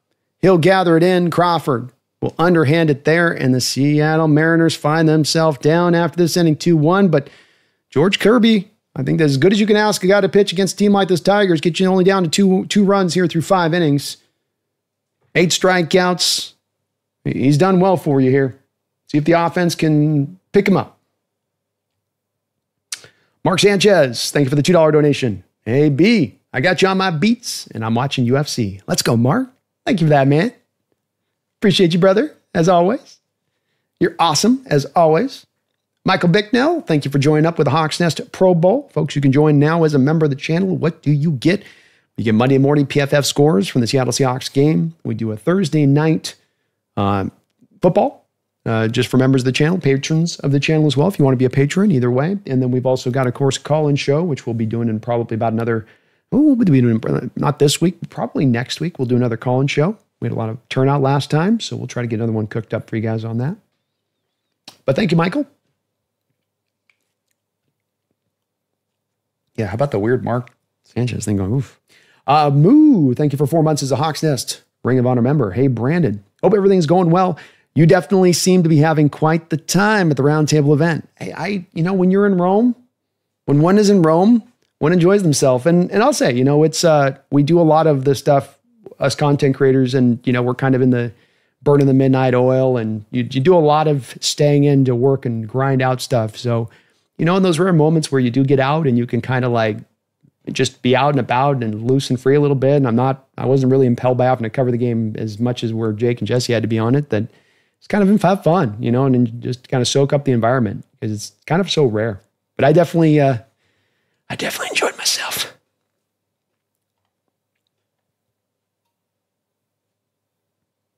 Yeah, that's definitely Kirby's last inning.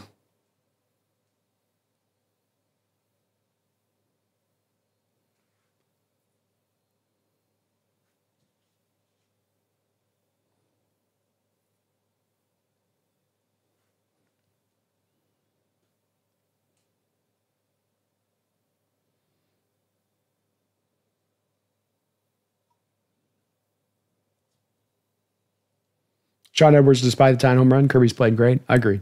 I think he pitched a great game. Again, if it's, when it comes to where he's locating that ball there and the catcher's going, we're going to locate this up inside, and that's where I want you to put that pitch. That's not on you as a pitcher there where you put it in the perfect spot and the guy hammers it for a home run. That comes back to like, hey, maybe we shouldn't be pitching this guy high and inside because he's going to club it like a baby seal. David, I think David mentions really what the right angle here was versus where you're going to try to pitch Carpenter. Who are you more scared of there, Carpenter or Green? I'm more scared of Carpenter. Put Carpenter on first, get the force out in play. First pitch strike here to Canzone, who's 0 for 1. Still only the second time you're moving through the lineup here. They're already through the third time to line up on the Tigers side of things. New pitcher out on the hill here, Herter for the Tigers, the lefty. And you're going to stay with Canzone, huh? All right. But that's what I would have done as well, David, is I think that's the approach. Take the guy, put him on first, get a little bit quicker through the middle part of this order. I'm sure that they're worried about like a 3-run homer or something with Green, but in Canzone with just an ugly at bat there on 3 pitches, I'm not sure the reasoning on bringing him out there against the lefty. I think, not trying to be 20-20 on this. I would have probably pinched it in there, though. I know Canzone's done all right against lefties this year a little bit, but he didn't look comfortable there against Herter. Tigers, at least on the nice side for the Mariners, are going to their bullpen a little bit earlier here in the bottom of the 5th. Up 2-1. Robles up to bat now. Strike. Sweeper on the outside part of the plate. Robles 0 for 1 with a strikeout in the second. Robert Jimenez, thank you for the $2 donation.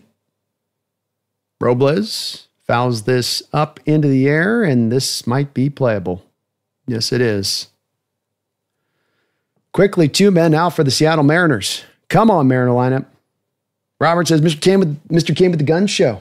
Got to bring him out every once in a while, Get a little dusty in the closet.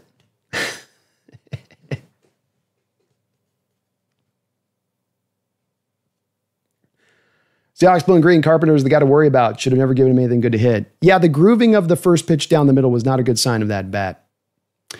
Strike right down the middle there to Crawford here. I would have done more of the nibble mode, You go the first pitch, you try to hit him with a slider that you get him to swing at wildly, and then you kind of, okay, we'll gear in on this. But don't go aggressive at him. Knocked over onto the first base side. Easy play for the first baseman. He'll gather it in and walk to the first base. Out number 3, 5th. Quickly in the books. Quickly in the books. As the Mariner bats have definitely struggled today.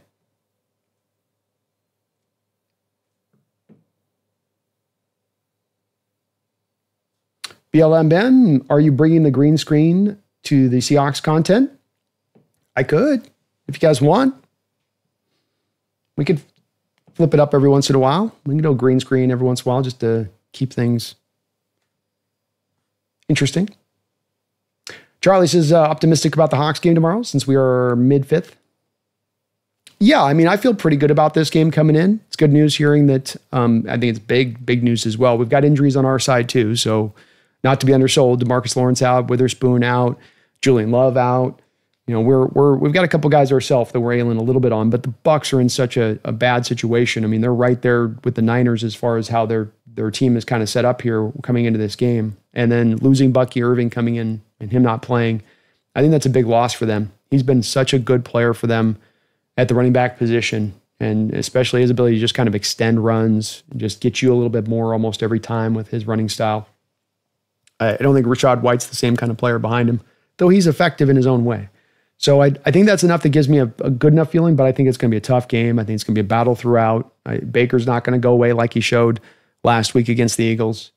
It's going to take a hell of an effort. make it happen. But I feel generally optimistic. Moose says, yeah, I couldn't blame you. It was hilarious seeing the shorts on Roundtable and seeing you and Z-Bot just living life. Hey, you know what I mean?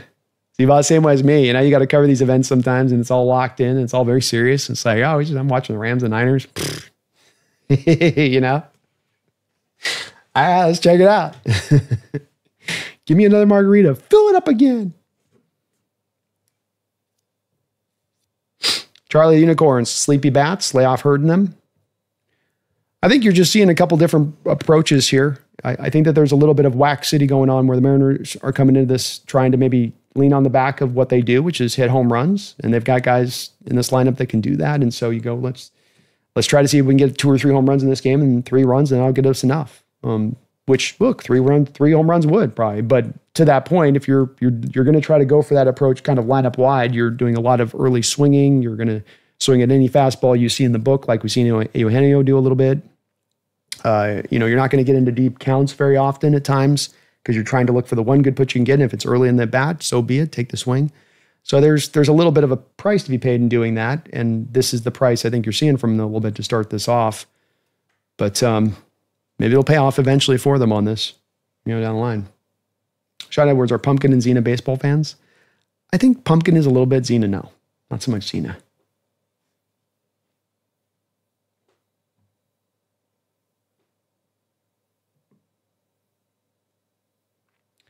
Seth Parker said, it was very obvious to me that Dan should have taken out Kirby and brought in Spire to face Carpenter. I would have been okay with it, Seth. Go in that direction with it, yeah. I certainly think that you could make the argument as to why it made sense to do so. 1-0 count here. Inside, ball 2. Come on. Ferguson now out on the hill for the Mariners in relief at the top of the 6th inning. Nobody out. Tigers up 2-1. Outside, strike on the cutter. Even pitching around him with first base open. That's to me the number one thing you do. You could go to Carpenter. I don't think you arrive at let's go after him. Not when you're through your 3rd time on the lineup. Remember that old stat with the baseball, and it's one that's just driven so much of the use of bullpen in the modern era, which is that pitchers going through the 3rd roll of the lineup. You've gotten 1 roll through, you've gotten 2 roll throughs, and now you're through the 3rd roll where they're seeing you for the 3rd time. They're only going to get more comfortable the more bats they get a chance to see you. You're only going to get a little more tired as you go through the game, especially a high leverage game like this in the playoffs. All the more reason to be careful in your approach. Even a little more careful than you maybe normally would be if this was a regular season game. Again, the Tigers, 2-2 count all day long. What they've done a great job of lineup-wise versus the Seahawks, versus the Mariners lineup-wide, is they're getting fouls on those 2-strike pitches. They're staying alive. They're getting to the place that they can get a good pitch to swing at or draw into a walk. So it's just 2 different approaches here so far in this game. Ball low, and Jones has got this to a 3-2 count. Come on, Fergie. You can't walk the first batter of the inning.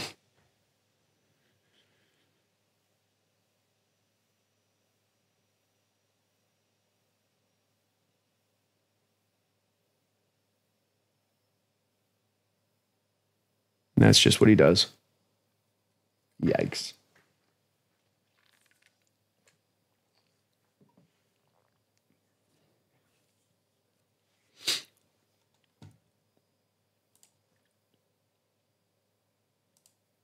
Yeah, Caleb Ferguson.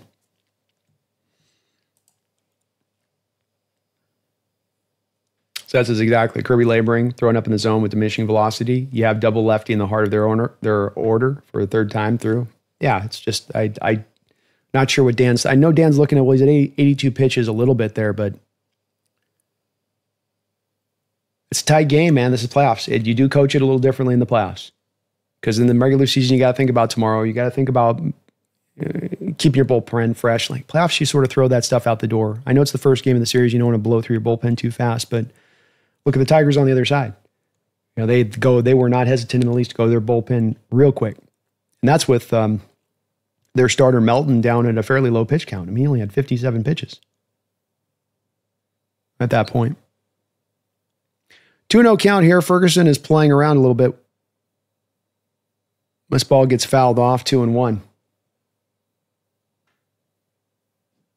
Zero.ex said, I have no idea why Dan's putting Caleb effing Ferguson out there. Yeah, this one's a little surprising. I guess he's trying to save Spire for later.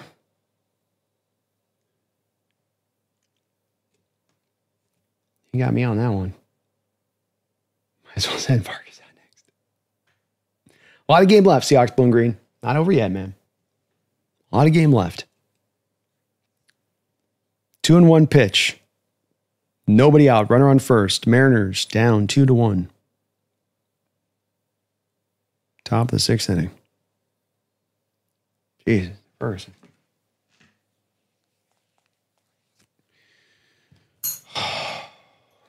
Come on, dude.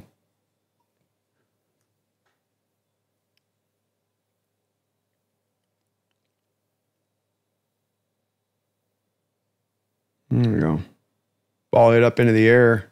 Oh, no. Oh, goodness. Did Robles just decide he wasn't going to play that at all out there?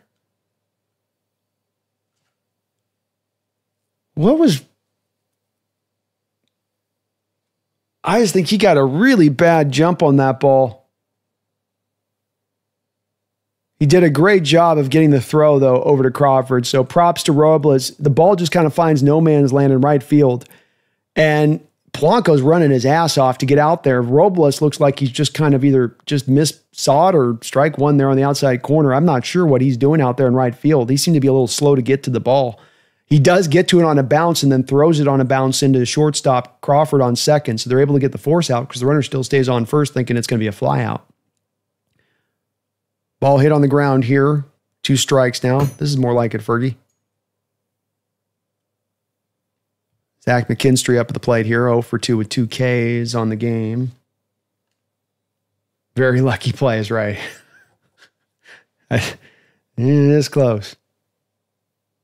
0-2 pitch from Ferguson. Foul.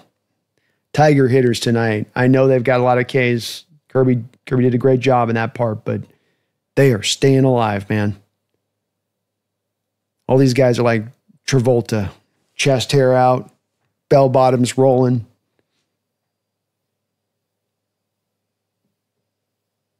O2 delivery. Can't get him to bite on the outside. Pitch in the dirt. We got Castillo going tomorrow, King Bomber.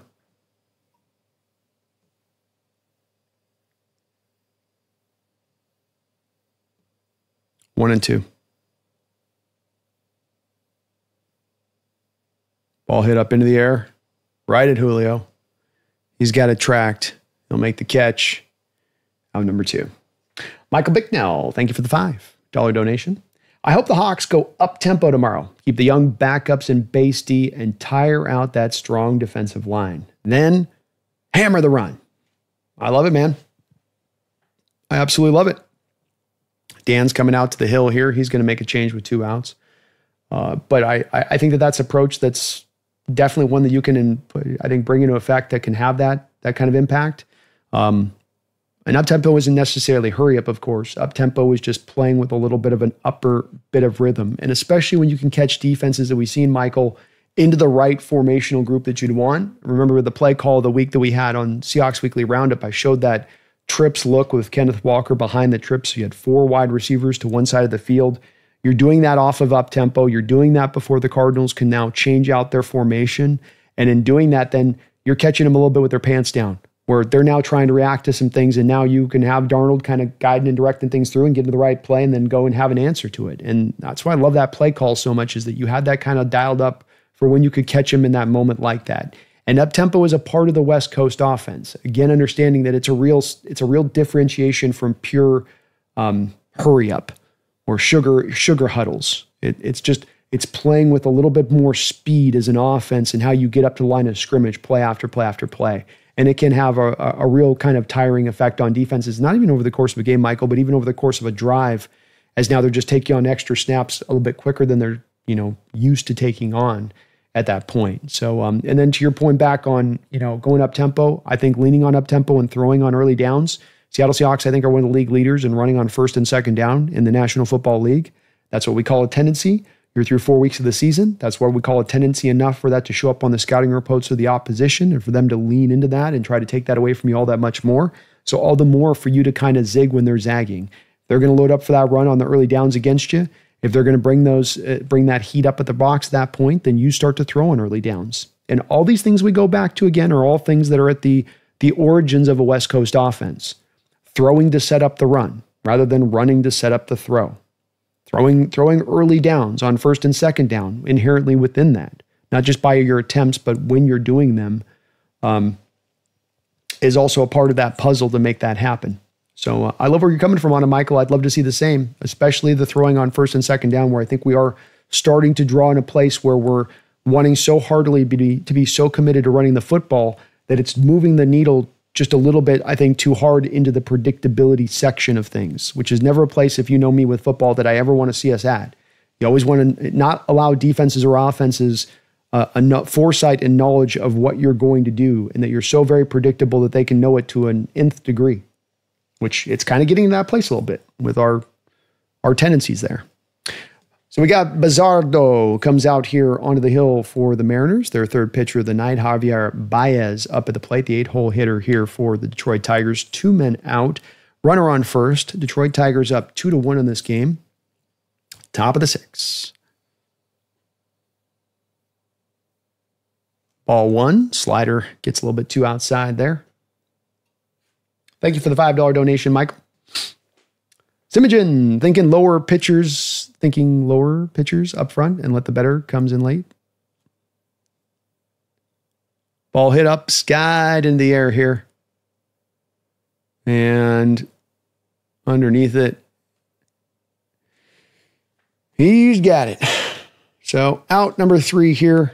Second baseman had it there. You're good to go. Mariners can come back here, bottom of the 6th.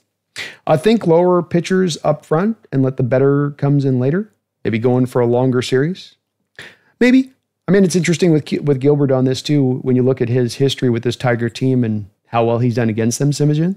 That, kind of going with him in the opening of the series, maybe a little bit strange there. But I think with all of these Mariner pitchers where they stand at this year, you could kind of make an argument here and there for any of them to kind of come in, especially with Brian Wu out.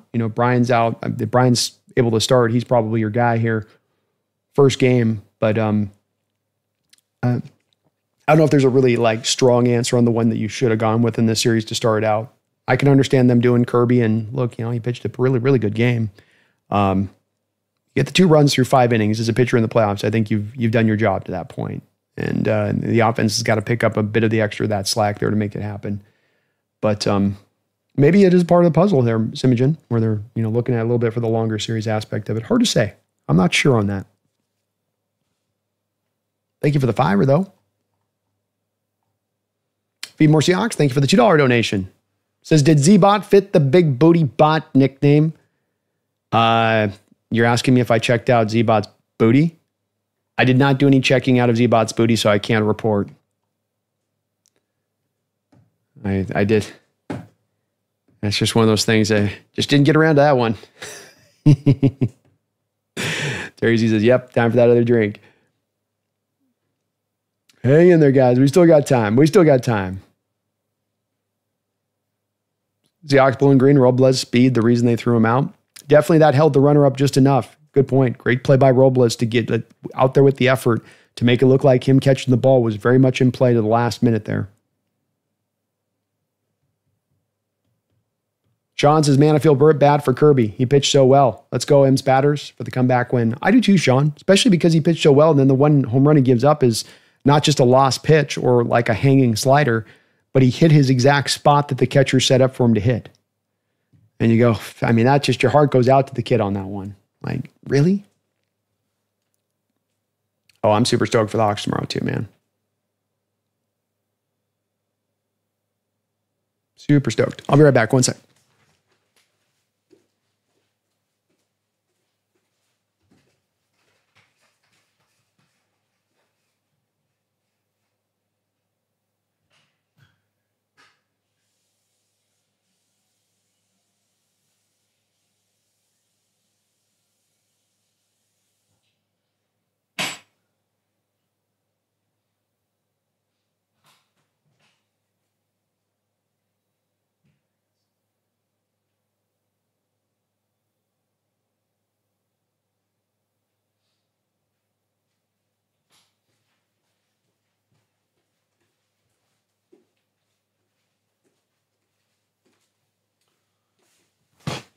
Oh, wow. Came back to Randy Rosarina quickly, 0-2. Oh, goodness. Come on, Mariner lineup. Grind this out a bit now. Let's get some defensive swings and stay alive and make these at-bats work. There we go. Ball one. Good eye. Montero for the Tigers out. This is the third pitcher for them going here. 1-2. Outside. Again, good eye by a Rosarina. This is what I'm talking about. Grind these at-bats out a little bit. Don't make it easy for him. Don't swing out of the zone. Lefty working in the bullpen for the Tigers. Randy. Ball three. There we go. 3-2.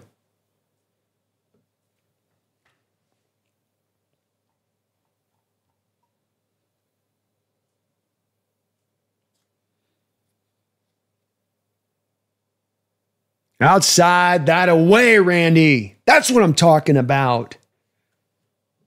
Good eye and way to go there. You're having a hard day at the lineup. Like, just work some counts. Try to just make something happen. It's been a tough day.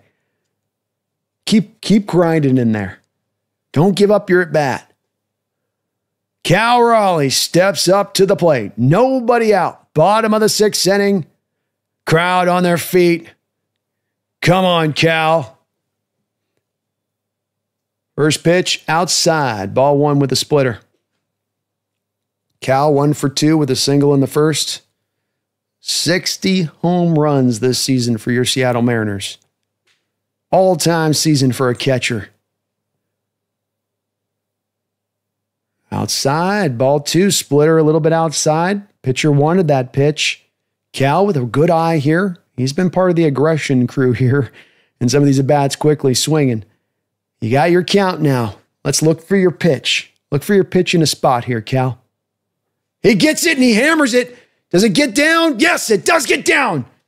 Arosarena's on his horse trying to get to third. The throw is in. Arosarena's safe. He's going to get there. First and third for the Mariners. They're cooking with some gas here to start this out in the bottom of the sixth inning.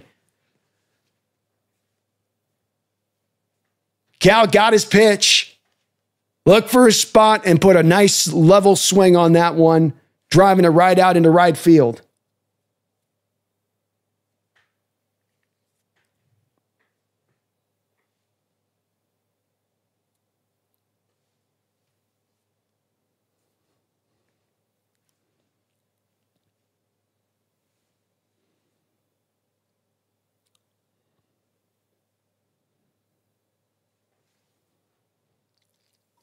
Kind of a lazy throw by the center fielder there.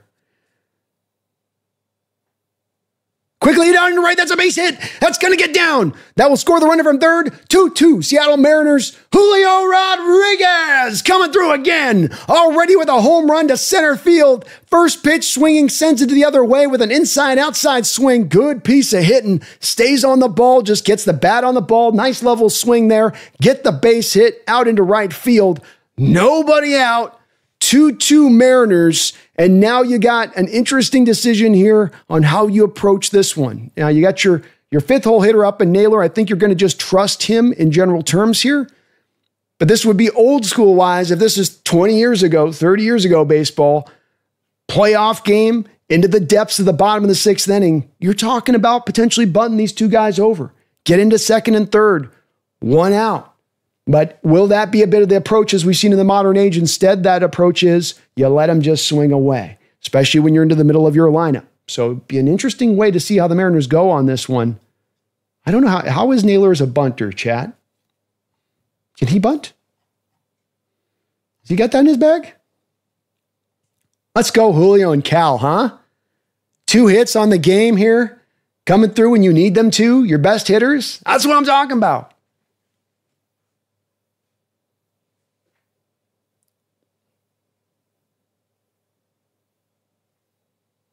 Just what you want from the top of the order, Brian. Just what you want. Let's pick this up, get this into the bottom of the seventh.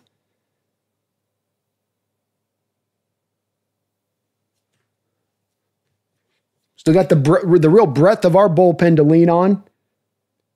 9 outs, what you need at that point, if you can just get the 1 run, how big does that feel like that factors in a game like this? Ryan says, I think Naylor can bunt. Yeah, they changed the pitcher again there. That's why you're hearing a little bit of they're going to Holton. Tigers are going to go to their 4th pitcher here. Charlie's on the other side. He says, let Naylor hit. I can kind of get it. Look, I'm a little curmudgeon-y, shouting at my clouds, get off my lawn guy with this, where I'm like, why don't they bunt? I remember when I lived in a world where they used to bunt. Men were men, and men controlled their bats and controlled their bunting ability. But I also can get that this is the new era and new age of it, where you don't want to do that. The analytic folks say, no, that's just a wasted out, essentially. So I get that. I can get that. Brian, thank you for reminding me. Hit that like button if you're having some fun. I'd really appreciate it. On the road here to 30,000 subscribers now this year. I mean, not this year we're going to get there, but we're on the road too. Help us get there today by subbing on up to the east side. All right, come on now. Naylor's going to swing, it looks like. Outside, ball 1. This thing that you have here with Naylor is he's a tough guy to strike out. Really good bat control. Kind of guy that's, not going to give him necessarily the freebie strikeout. They're hopefully going to get.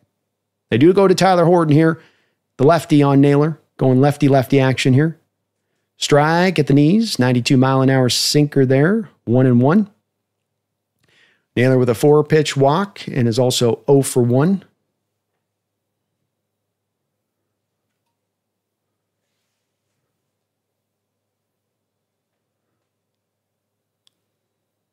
Bouncing ball here. It's going to be hard to turn.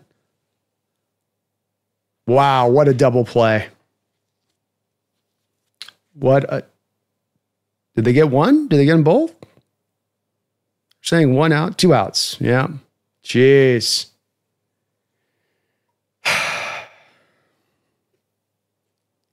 I really like the bunting thing better. I really do, man. Just get the 1 run and go to your great bullpen and close this thing out. I get that it's the modern era and that's what you do. I do. I'm not like, this is the way it is standardized. So they've decided that they're going to do this. They're going to relook at this thing. But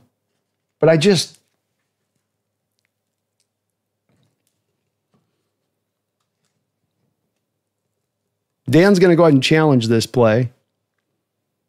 I haven't seen a replay yet, so I don't know if it was even that close. It looked like he got the tag there. So it was a tag to second base, then a throw to first. Mariners are going to challenge, I think, that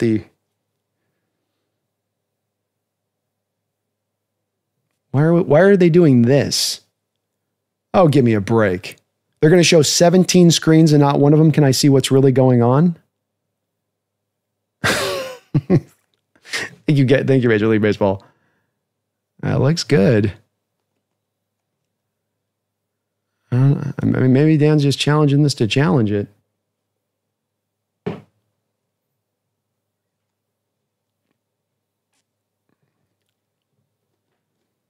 You'd like to see Julio maybe try to slow down there and kind of force him to make a decision there rather than just kind of run right into him, but it's tough. It's bang bang in that moment. This is going to be upheld.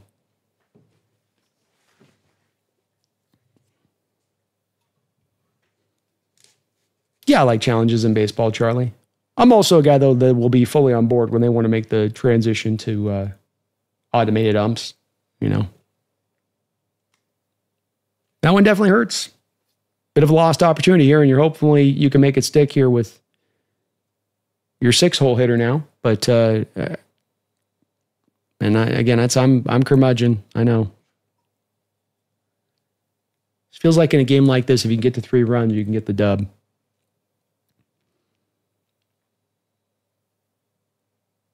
But admittedly, that's a feeling.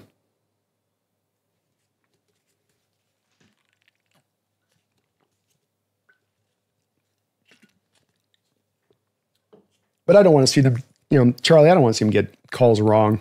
It's hard enough that in baseball you sometimes have him getting the calls wrong when it comes to just the play-by-play stuff. So definitely don't want to see him getting them wrong when it comes to major plays like this in the game. Have a chance to get it right. Don't give him endless challenges. Let him have it for these major moments that you want to pull it out. I get it.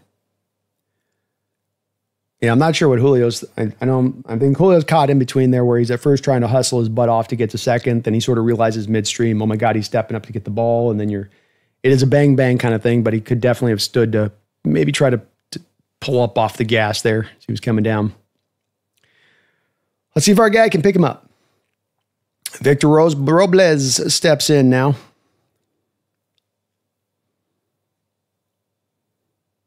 Raleigh's going to take the lead here from third. Strike on the outside part of the plate.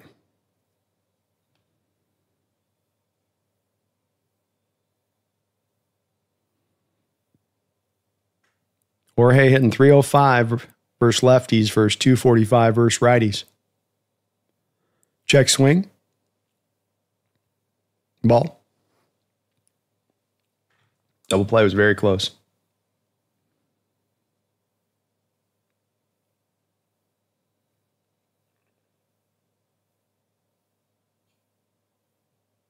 Ooh, tied him up there inside.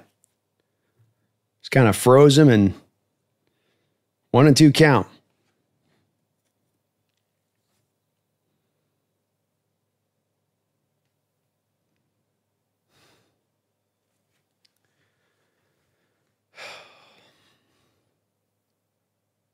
Good swing there. Fouls it off inside. 1-2. Yeah, it did look like the ball was in the glove when the guy made the tag. He definitely got him.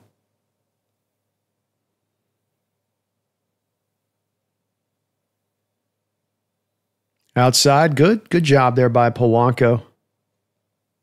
Good eye, 2-2.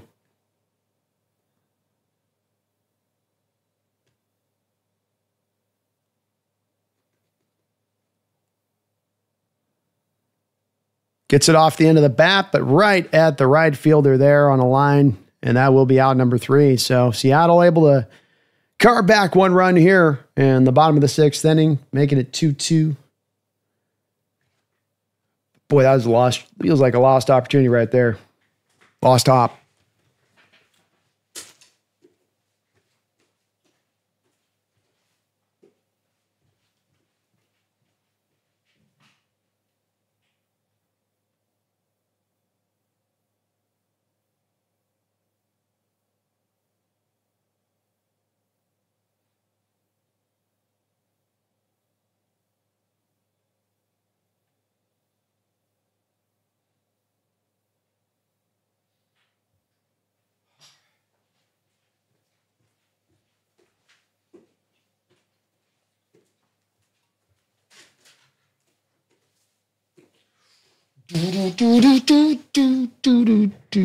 Heart attack Mariners. Let's go.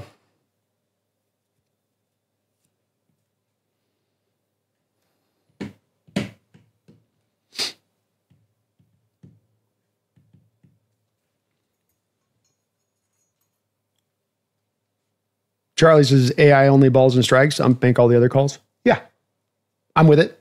Totally with it, Charlie. It's really because then you've got the challenge for once a game. They're not going to get calls like 5 calls wrong over the course of the game by and large. That's not an epidemic of an issue as far as when it's actually balls that are in play. It's just that the balls and strikes, as we saw today, I don't think that the umpire in this game is going to be very well graded by the automated system when they come out the back of this one. And does Major League Baseball, how long do you want to go with that, where you have a zone that's not being firmly established in the right parameters? By the way, the rule book says it should be established ump by ump. So I think eventually that would wear in, but Sean Lee says this game has walk-off written all over it. I could see it, man. I could see it. Definitely a big getting that run at the very least.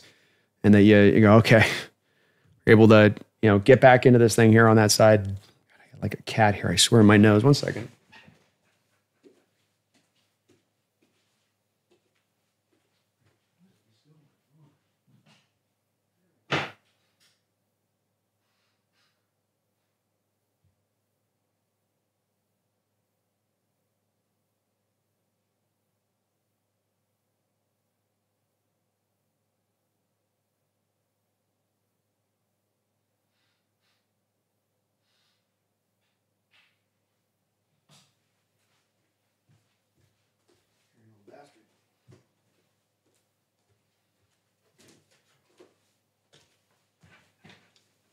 All right, here comes Greg Spire. So I'm sure that we're looking at probably a Spire and Brash, ideally. Strike here. Start this inning off.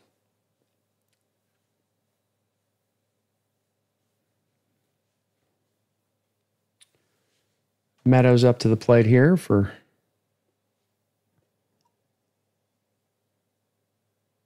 Tigers, the 9-hole hitter.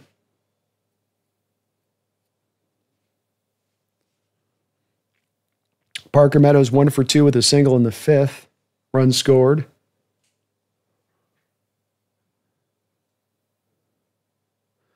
Oh, 2 count here with Spire.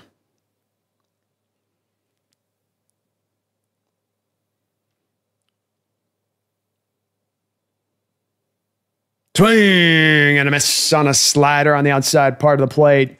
Strike 3. Nice job by Spire. Come in there and work the zone. You know what I mean? So Slarty Bogarty, the ump was very friendly to Kirby. He was, Slarty. I wouldn't, no lies detected, brother. It was a happy high zone today. A very happy high zone today. A low on that one there. Slarty says they're going to half-ass with the camera ump, though. The batter is going to have to challenge the call. Oh, goodness, yeah. Which is stupid. It's like, you guys know what the zone is. It's the zone, right? Why do we need there's no reason for the ambiance of the guy behind the plate for history's sake. Slider inside. Nice pitch by Spire. Puts it right down the hands there on the inside part of the zone. Strike 1, 1-1. Tigers and Mariners tied up here 2-2. Top of the 7th. Divisional round series.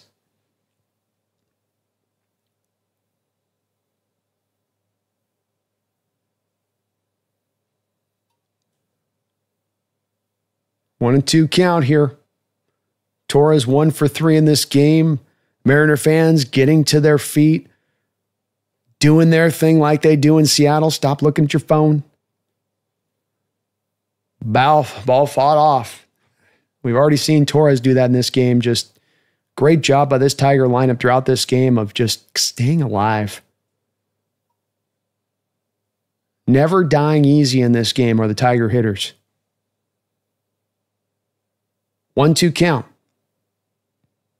Oh, we got him. Come on. Yeah, let's go. Sit your ass down, boy. Sit down.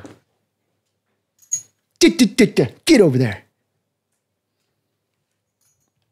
Beautiful pitch by Spire. And I'm glad that the ump, look, that to me was there.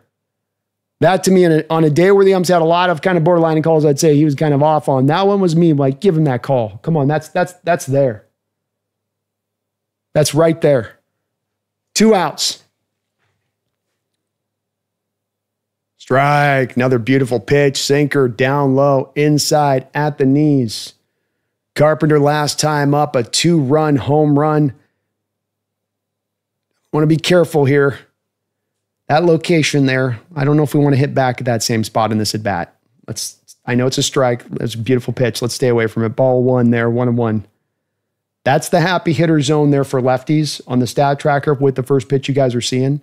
That's the happy zone for lefties. 1-1 here.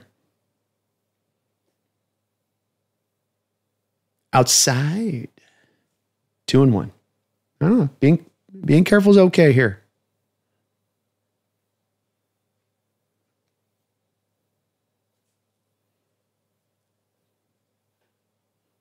Do not miss inside and low, please. Oh, he missed inside and low, and he hammered it right at Crawford. Woo! Oh, Greg, good job. He got out of it. Yeah, Greg Spire definitely reminds you a bit of Norm. He's got that high leg kick that's got the same kind of, like the Mr. Miyagi kick, you know, the scarecrow kick. David says, calm down, Brandon. I mean, let's go. I got no chill. When I got my Mariners in the playoffs.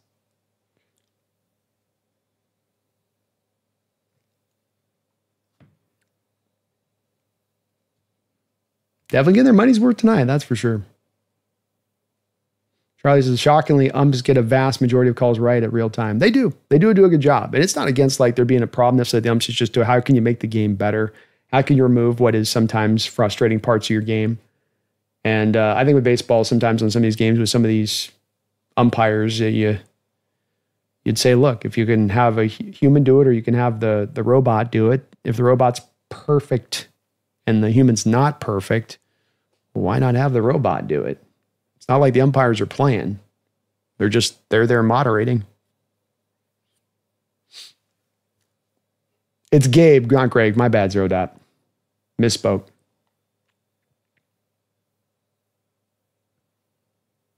Norm would have given up a hit at least. I don't know. Norm could be pretty on point.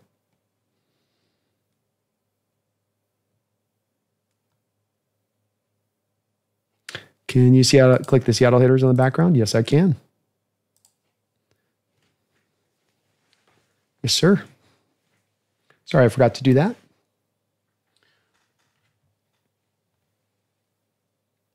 And again, appreciate you guys understand. I'm being a little bit behind sometimes. The things, sometimes a little ahead or behind on the stat tracker.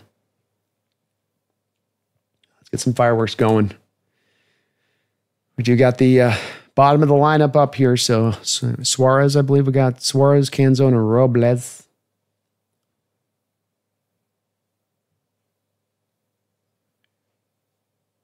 Mr. Robles.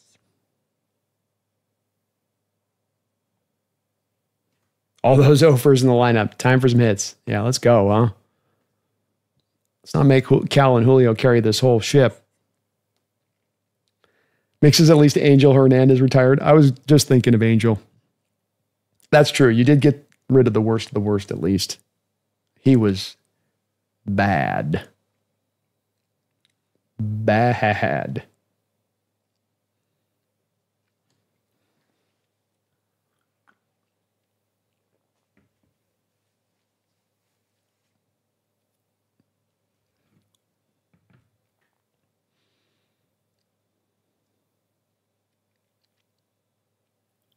All right, Eugenio Suarez steps up to the plate here in the bottom of the seventh.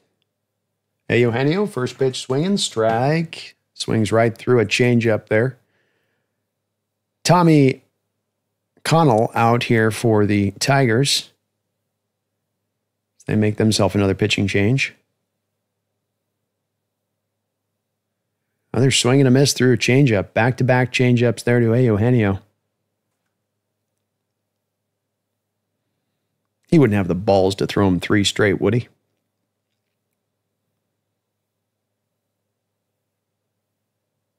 He's holding it like it is. No, he did throw him three changeups in a row. That's ballsy. That's so ballsy. No way he's got the guts to throw four in a row. 1 and 2, he missed on that one. No way. Just if it's changes, no way. 4 in a row. Wow.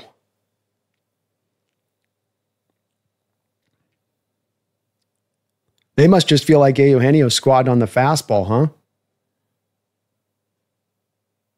2-2 count. Outside. 5th changeup in a row here from Conley. Is that all this guy throws?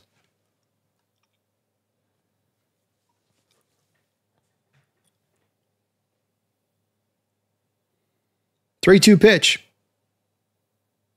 Suarez gets into it, sends it right in the gap, but it just kind of hangs up there long enough for the center fielder to run under it.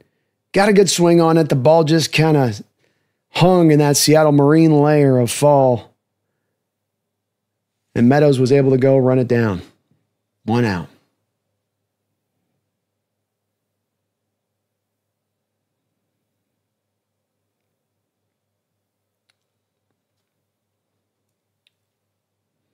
He almost got that pitch.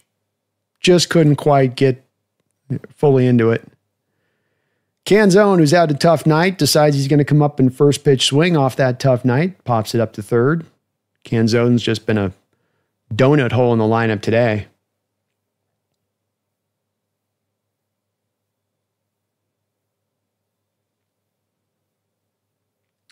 the divisional round, HHG. Sean Lee, I'm calling walk-off. Let's go, Sean. Let's go.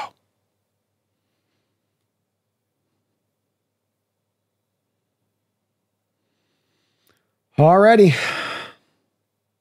Luke Raley's going to come out here and pinch hit for Robles. Robles has got a pretty extreme split between lefties and righties. And with Detroit kind of burying through their lefties already here in their bullpen, probably anticipating they're going to stay with righties through the rest of this. Low strike on the changeup. This kid's throwing a lot of changes. I'd jump all over this if I was Luke. Look for the change and then rip it if you get it.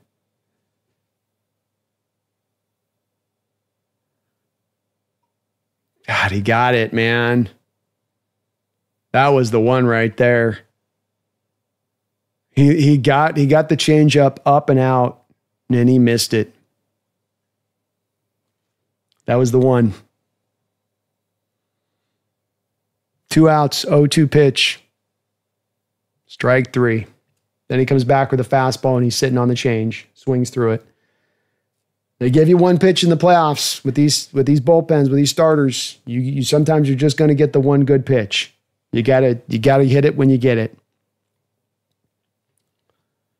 So we'll go into the top of the 8th here. Game locked up 2-2. Seahawks blue and green. Baseball gives me more anxiety than football. B-Blade Splummer. I wish baseball was more fun to watch. It's not for everybody. B-Blade. You know, there's a lot out there that just can't quite get into it. There's a lot of, to me, the finer tuned details of it when you come down to how you approach hitters and stuff, but that gets very cerebral for sometimes the action you get of other sports, you know, and the constant action at that. So I can understand that outlook on it. Totally. Wonder why they brought in Raley. They don't like Robles' split against the righties. And so they're thinking with Raley that, you know, again, too, with the fact that I think there's been a couple of the lefties from the Tigers pen have already gone through here. So you're probably thinking through the rest of the game, we come back to Raley in the, not just this at bat, but if you do come back around to him later in this game, then you're going to be probably having a righty-lefty matchup there. But that's just a guess. Probably going to might see Spire again, but I think you probably go to Brash to try to keep Spire in play for tomorrow. That's my guess. Yeah, ESPN is not updating. Yeah, thank you. I'm not sure what's going on here. Maybe I got to just keep hitting reset here.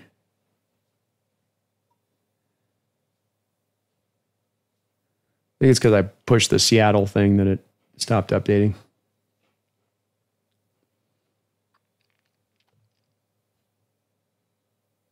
Robles is the better defensive right fielder, yeah. Dan would appear to be more into trying to carve out a run.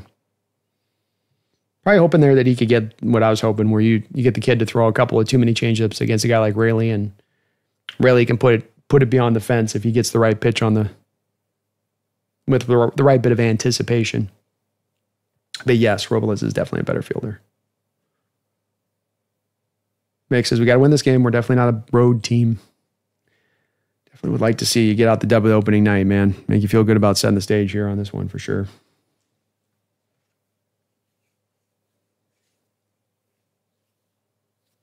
Let's see what the Mariners going. Well, they still got Spire listed here, so maybe they bring him out for another inning. I think maybe you have a lefty here for the Tigers starting out too. Still kind of in the middle portion of the lineup. Yeah, so you go lefty here. First pitch swing up into the air here.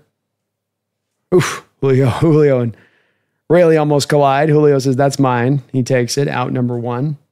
That was looking a little scary for a moment. I like keeping Spire out here. I know that you want to have him healthy, or not healthy, but relatively fresh to go to tomorrow. But even just giving him that lefty matchup out the gate, yeah, I really like that from Dan. Good stuff there. Good stuff, Gabe. Good stuff, Gabe.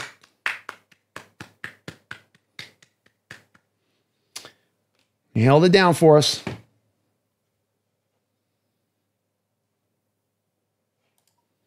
Bullpen getting it done.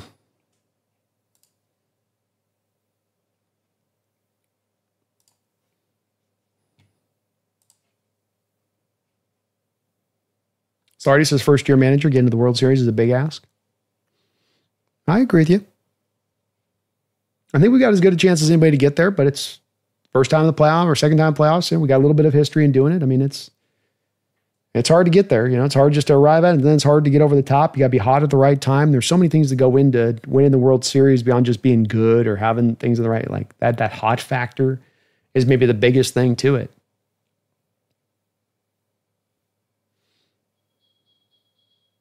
Julio's going to eventually collide. I think he's done it before in the past. He's definitely very aggressive in center field, and he will sometimes take right and left fielders' balls that are probably better suited to have the left or right fielders take it. But it is the center fielder's call to make. He has override over the right and left fielder in that moment. So if he calls ball, you got to get the F out of the way. That's his ball. And if he drops it or he doesn't get to it, that's on him then when the manager talking to him. So it's also a little bit of the rule of thumb. Seth says, I would have Spire go up against Green. I'd rather have Spire go up against Green than Brash. Me too. Give me the lefty-lefty, then give me the righty-righty a little bit there. Yeah, same. Henry says, this feels like watching the Patriots-Rams Super Bowl. Well, I hope we're the Patriots. Sean says, playoff baseball is great when your team's in it, but the 162 regular game season is a long slog for sure. Major League Baseball season is too long. 162 games is ridiculous. I'm not saying that they need to go down to as far as like 100, but does not 130 really get the job done? Do you not have it figured out at that point? It's definitely one where they challenge fans to really have to stay locked in for so many games and for so very long in following the team. It's a lot. It's a lot to ask. Charlie says 154 is perfect. Yeah, definitely better. 162 feels a little long. Plus, when you shorten the seasons, you make the games matter more. And so that there's more of a draw to then watch the games. First, like, Brash comes out here. First pitch, sinker, 97. Torkeldsen up at the plate here for the Tigers. He's 0 for 3 on the day. Brash, 53 games, 1-3, 2.47 ERA.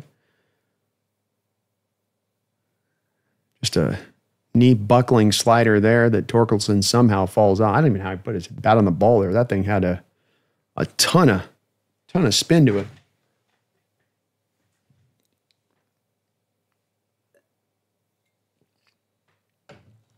Oh, and 2. Check swing. Did he go? No.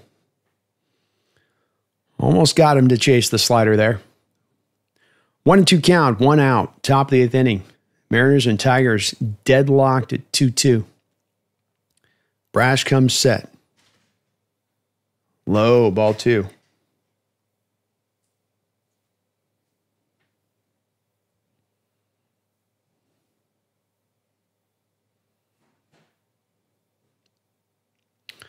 Come on, Brash. He's playing around a little bit too much here now. Doing a little bit too much nibbling. Brash can do that sometimes, where he just gets a little too nibbly.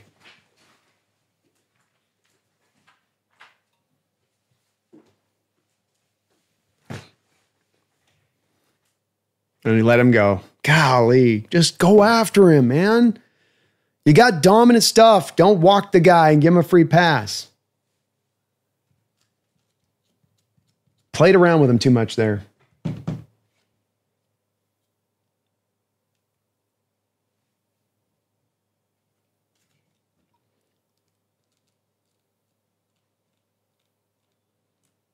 Pitching coach comes out here. I'm sure the first thing he's going to tell him is trust your stuff and go after him, kid. Don't play around with it. Think you got to sit here and nibble this thing down. Just trust your stuff. You don't mind him being careful necessarily in the middle of the order hitter like this, but just especially when you get a 0-2. Sorry, it feels like you nibble a little bit on that one.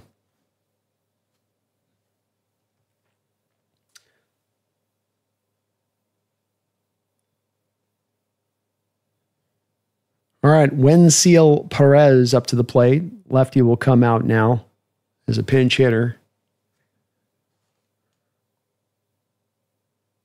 Ball.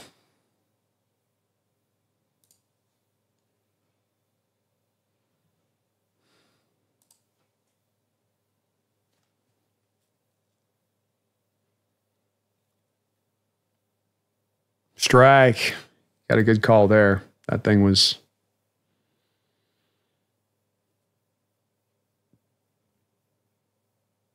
1-1. Hit on the ground, foul. 1-2.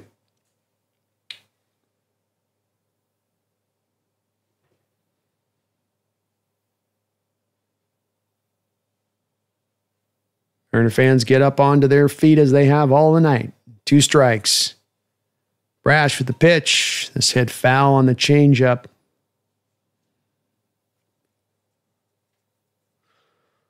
Tiger hitters went down with a lot of strikeouts early in this game, but they have really done a good job at 2 strikes of staying alive. Seeing the rarity in some of these guys, too, of, did he just hit a home run?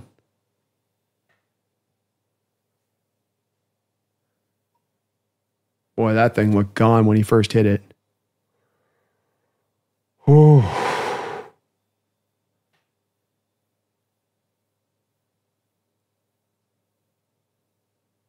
Boy, that thing looked gone, and it just carried. We saw earlier, oof, ooh, right on the line on a 1-2 pitch. My gosh, that was close. The angle they showed from home plate of him squashing that thing, it looked there, and that's a ball, but that is a pitch they've been calling a strike all night. 2-2.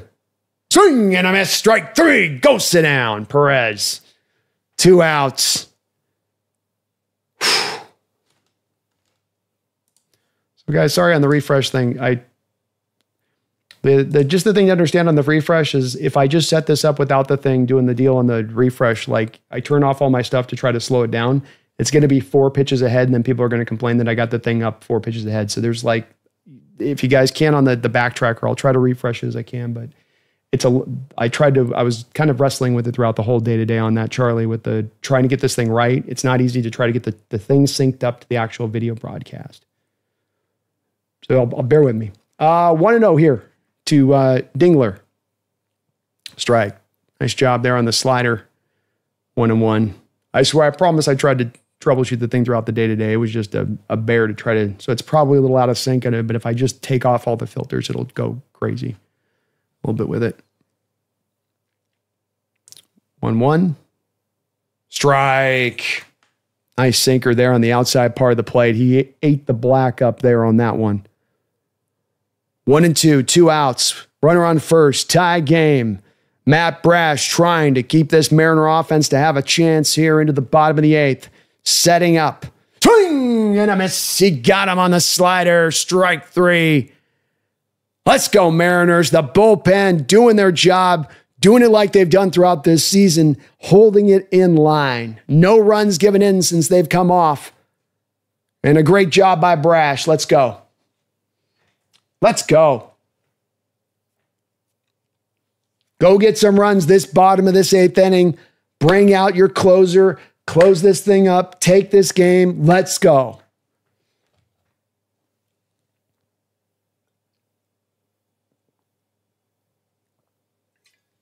The lineup flips back over to the high side of things here. We got 9-1-2. 9-1-2. So Crawford, Arozarena, Cal Raleigh is your 1-2-3 punch here into the bottom of the 8th. Charlie says Brash pitch one more inning. The key on that one would be down to, for me on that, I'm guessing Dan won't. This is another one of those things where we get to automatic manager mode, where what the manager does automatically if it's a tie game like that is he's going to bring out the closer anyway in the 9th. But I would probably go back to Brash into the 9th inning if it's a tie score. If you get the one more run, then bring out the closer. But otherwise, I would like to try to preserve the closer then for potentially that 10th inning. I will say this does kind of be more proof of the pudding that if we have Naylor bunt in that situation and you just go and carve out that 3rd run, Like I said, I just feel like a game where 3 runs probably get you the win.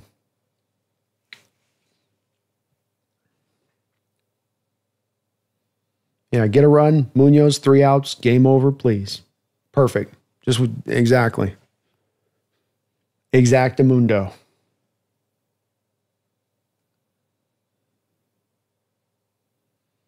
Going into 15 innings tonight, you guys. Oh no, not with tomorrow's. I got so much set up tomorrow. I was like, I'm gonna be streaming for like 10 hours as is tomorrow. This thing needs to not be a 15er. That's right, Sam, man. Steady as she goes. Steady as she goes.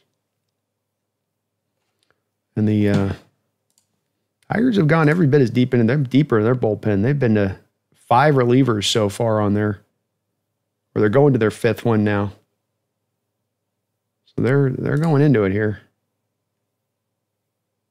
Crawford 0 for 2, Arena 0 for 2, and Raleigh 2 for 3. Raleigh and Julio are basically your offense today.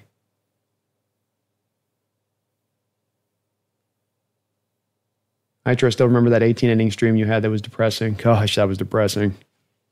That was a tough watch. Tough watch. Tomorrow, long stream, Seahawks and M's. That's right, Kid From. We'll be doing a back-to-backer, man. Back-to-back. Crawford digs in here, 0 for 2. Finnegan up on the hill here for the Tigers, the righty. He pumps in a 4-seam fastball for strike 1 on Crawford. Finnegan 4-4 on the year on 56 appearances, a 3.47 ERA, 55 strikeouts to 18 walks, so he is going to pump it over the plate.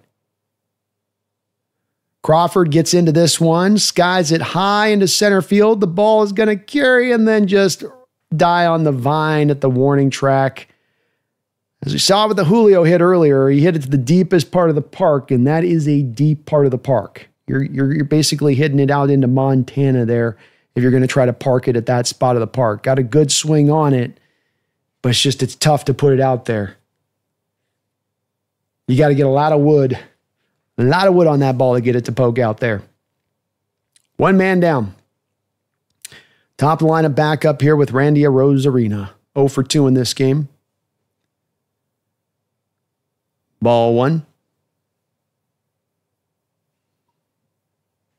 Arozarena was able to carve out a real nice walk in his last at-bat to go get that run to get us back to being tied. Started out, I think, 0-2 on the count. 1-0 here. Boy, he takes a mighty hack at that and hits it just backwards a little bit on the ground. Wasn't able to quite get the bat on the ball there. 1-1. Raleigh looming on deck.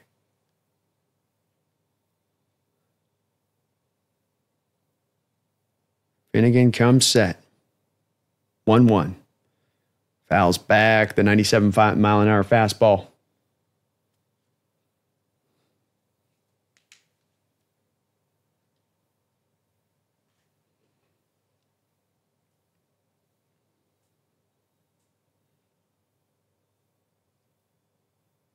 One and 2 pitch.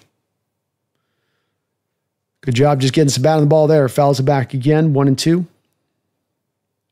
You carved it out last time, Randy. Stay with it on this.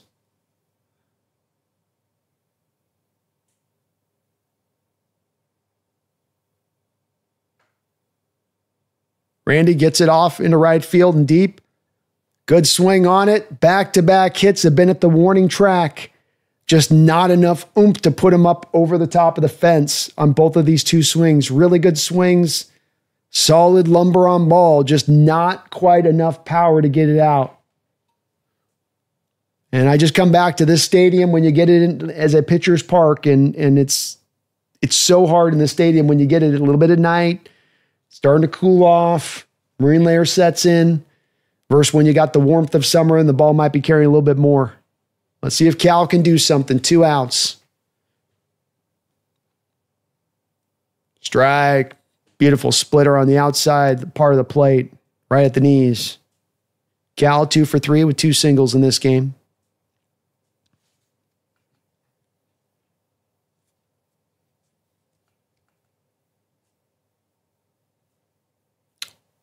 Raleigh hits it. Another base hit out into left field. Nice piece of hitting by Raleigh. Good level swing going the other way. Very nice level swing there. Base hit. So Julio comes up. Can he be the hero of the hour? 2 for 3. An absolute moonshot of a home run to deep center field. A single with an inside-out swing to right field. The man that many are looking to step back into those shoes is the next great Mariner who's already on the rise to reaching that spot. Steps in, 2 outs. Runner on first takes a splitter strike at the knees.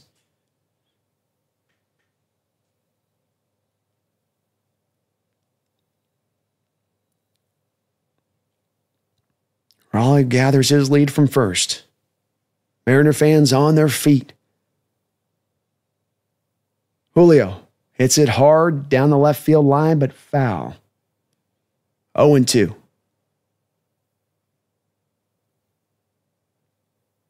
I wouldn't want a pitch runner here, Siam. Yeah, unfortunately, I'll explain why in a second. But no, I would not do that. 0-2 count. Oh, what an eye by Julio. Gosh, that was a brilliant pitch by Finnegan. Locked him up on the inside corner there, and he was able to just hold up from swinging. There's no way he does anything with that pitch if he tries to swing at it. 1-2.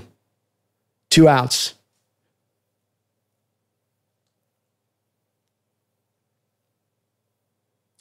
Blasted hard down the left field line, but again, foul.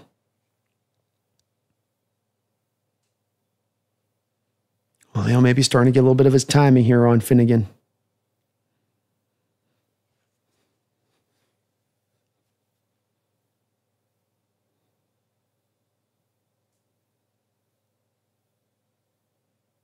All right, they're going to probably come out to the splitter here. Outside. Great job, Julio. Nice eye, buddy. Nice eye. And they came back with a fastball there. Man, I might still be looking splitter here if I was him. 2-2 pitch. Oh, got him to swing wildly. It was a splitter, but man, that thing was way out of the zone. Strike 3. Whew. Nowhere close.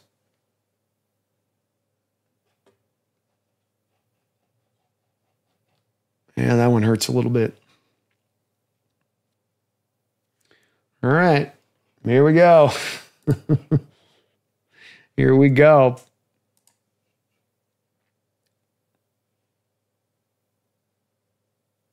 Tell you what, the lineup is put it all on Cal and Julio in this game.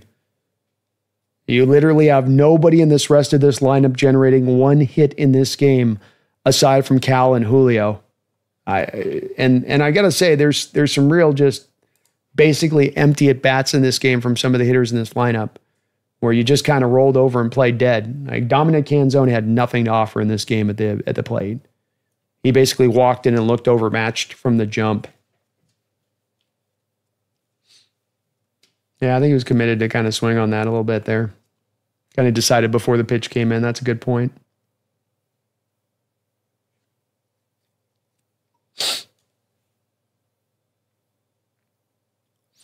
Hard to ask your stars to come through every time through the game. You'd like a little bit of somebody in the lineup to do something.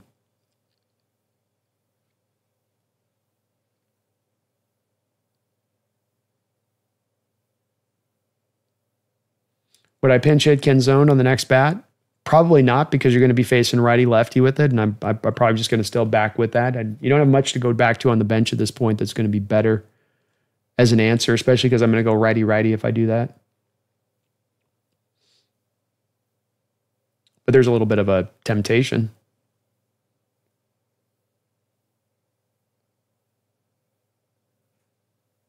Daniel W., how you feeling? You got a little lit the other day? Happy to see you having fun with the boys. I did get a little lit the other day. I had a great time.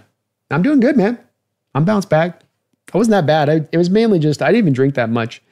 What it was we were just running around a little bit on that day, and we had the event, And then I had like a margarita and it was just on an empty stomach and it wasn't a good idea. But I wasn't like that bombed. It just hit me kind of hard because you should always eat, kids, if you're going to drink. Ryan, I like Canzone too. I don't like the at-bats from him today. I don't like the approach at the plate. I don't like that I'm just coming up here free swinging. I'm just going to swing at everything and have no sense of any patience at all to look for a pitch. Just kind of, he didn't look like he had a real plan today up at the plate. Thank you for reminding that, Charlie. Give the Hawks Nest a like for that content. Please do so. I would really appreciate it. Sean says, having happy flashbacks to Edgar Martinez ripping hits down the third baseline. Let's go. Munoz comes out here. First pitch swinging. Arozarena is there to make the play in left field for out number 1. As I was saying, this is the standard issue of you get. So you don't go to Brash on the next, you go back then to Munoz essentially here. This is the way that the managers do in the modern era a little bit. And it's kind of another one of those things like just deciding never to bunt things that I don't always quite understand, but hell, it looks good here so far for him. Garver or for Gonzone. I don't know if I got a lot of faith in Garver though either, Brian. We're just kind of a little weak there at that spot. Outside on the slider, ball 1 here to Baez, the 8-hole hitter. You got the 9th-hole hitter, so at least it's kind of ideal from a Mariners standpoint of who you're facing to start this inning off. Suarez Munoz with 38 saves this year. Gets a swing and a miss there on a slider, 1-1.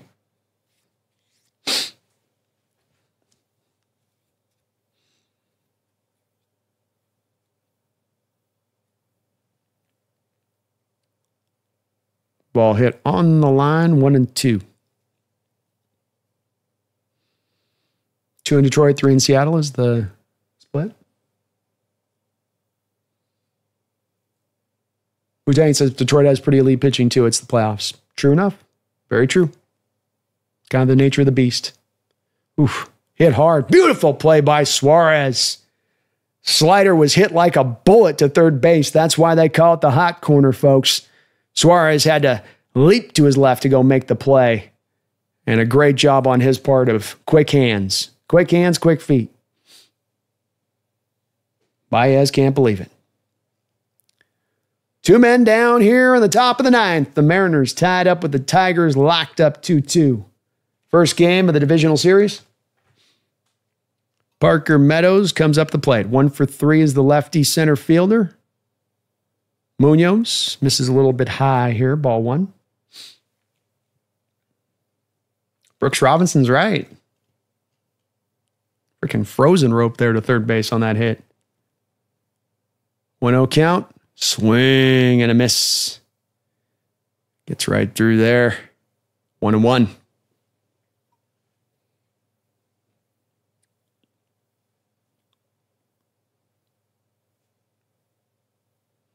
Swing and a miss. Strike 2. Meadows nowhere near it on that one.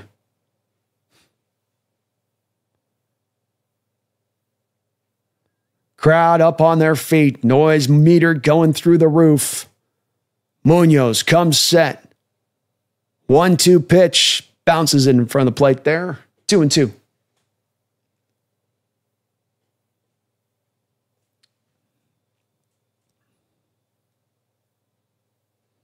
Parker Meadows, what is this? Women's tennis?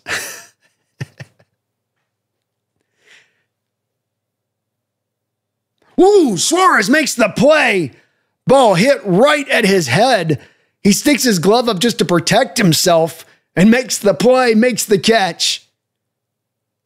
2 quick reactions by the Mariners on back-to-back plays with Suarez and Munoz, and a great little stab there by Munoz, and an excellent inning of work on his part. Didn't even shy away there. Like, no flinching, no falling away. Like, he just stood in there and raised the glove up and made the catch. I can attest to that as a pitcher that's been on the club. When you're letting go and that ball's coming at you a million miles an hour from what feels like about 5 feet away, your first instinct isn't just to stand in the storm and raise your glove up and make the grab.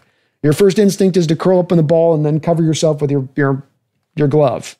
So a hell of a play there by Munoz. Let's go. Let's go.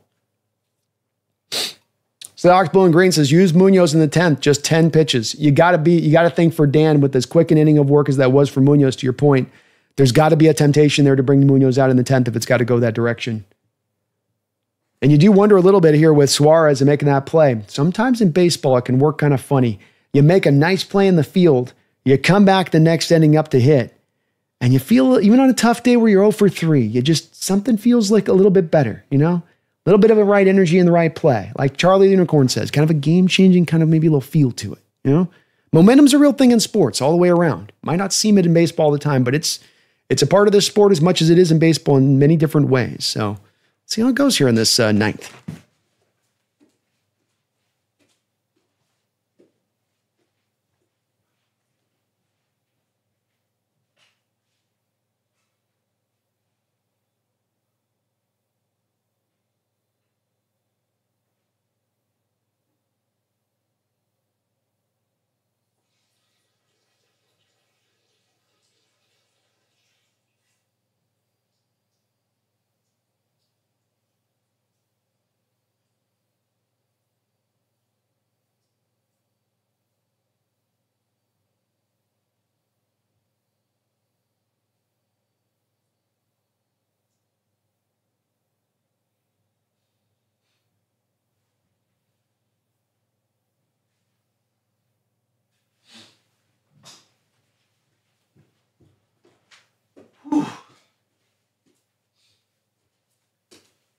Alrighty. Here we go. Josh Naylor, Jorge Polanco, Eugenio Suarez. These will be your batters for this bottom of the ninth inning.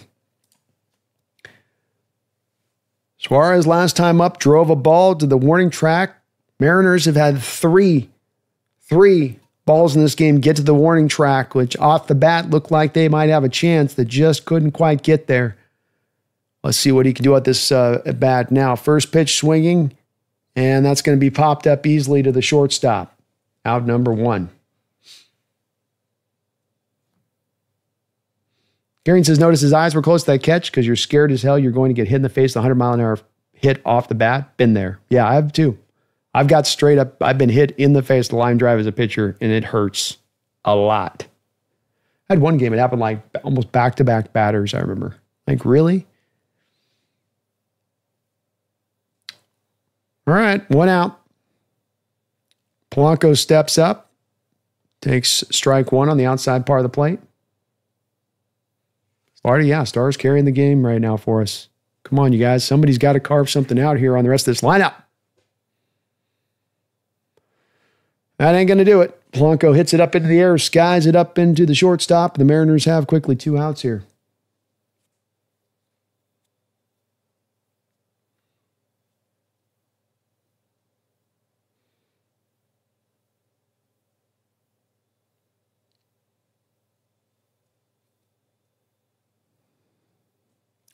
All right, Eugenio Suarez, a man with many heroic moments as the Seattle Mariners steps up with 2 down here. Takes low, ball 1. Does he got another one in him here? This would be the biggest one of his career with many big ones already on the books. 1-0 count. Strike. That might have been his pitch right there.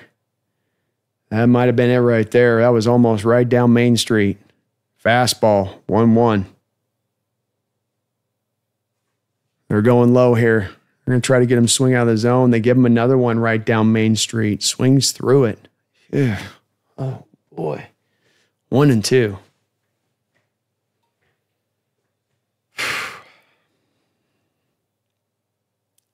Strike 3, stares at it, same place, 3 straight pitches right down Main Street. What do you want? That'll be it. Mariners go into postseason play. It kind of feels like every time we do go in the rare moments of postseason, every single game is going to go into extra innings, and they're all going to go into extra innings on the back of us having almost nearly no offense. It seems like the last time we were in the playoffs last time is exactly the same way. And we might be in for a 60. If it's like it's been before, we might 18, 19. This might go 20 innings tonight. You never know. Oh, my goodness. All right. Load it up for the extras.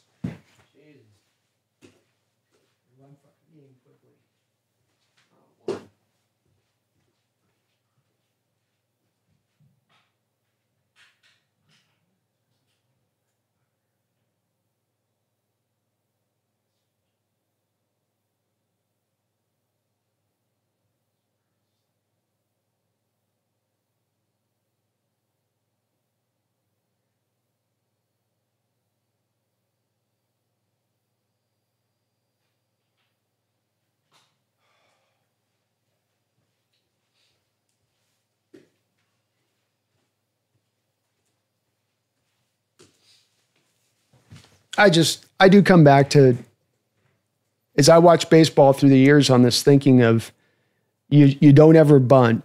You never bunt. You never bunt. And I never quite understand, like, again, that moment as I called it early on in this, saying that, look, this feels like a game where 3 runs get you the win. And you have every one of these major league teams that just operate from this standardized position of you just don't bunt.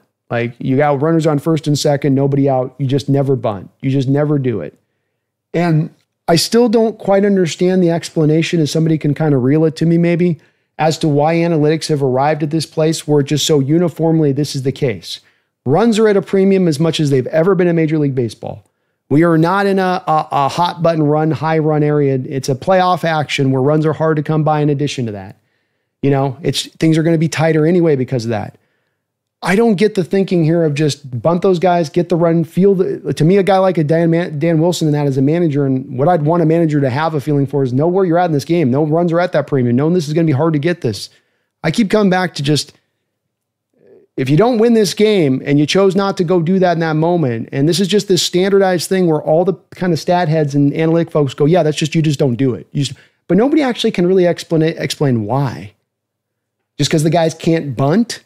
Because you don't want to give up a free out, but if you get to second and third and the high leverage of getting a third run there, I don't know.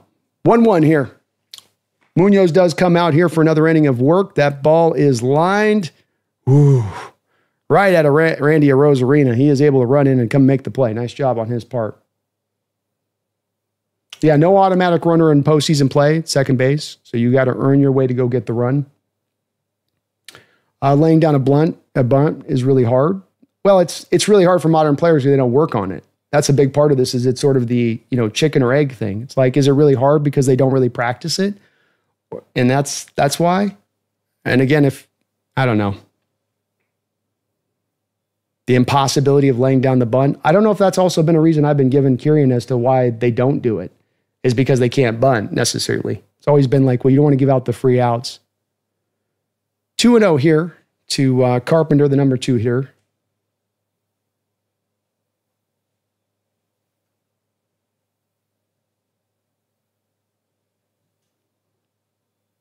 Yeah, I don't know though, Kieran. I mean, maybe they don't practice it, but then that's the failure of the hitters in your lineup. That's the failure of your manager for not asking him to have it taught. I mean, some of this comes down to what you have the players do and don't do. They don't just do what they want. Outside, 2-1 here. To me, it's certainly something that there's a level of control here if you have a level of motivation to make it a part of your lineup. And here's the thing with it. We play in a pitcher's park. We'll get to this on the in-between on the innings. 2-1. Swing and a miss on the slider. 2-2.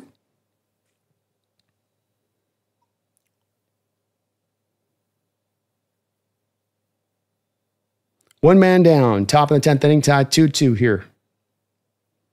Munoz comes set. Bounces it up in front of the plate there. We'll get a 3-2.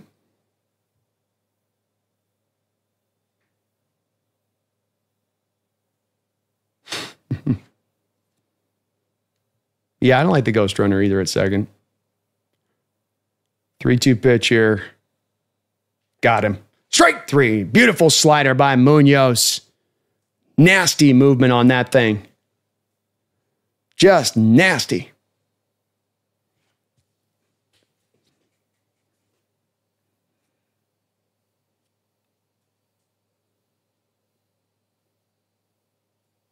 You talk about spin rate on that beauty. 2 outs.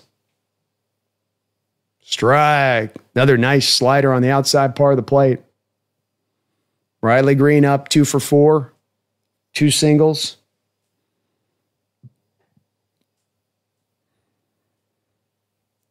Ooh, almost got him to swing. Managed to hold up.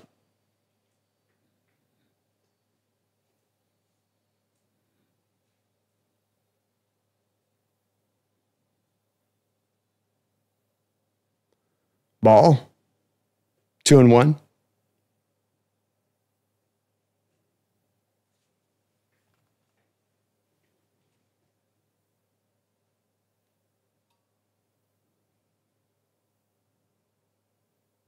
Three and 1. 2 outs.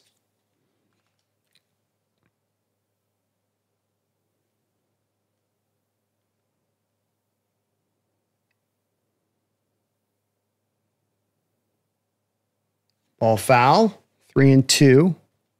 Got it off the end of the bat there.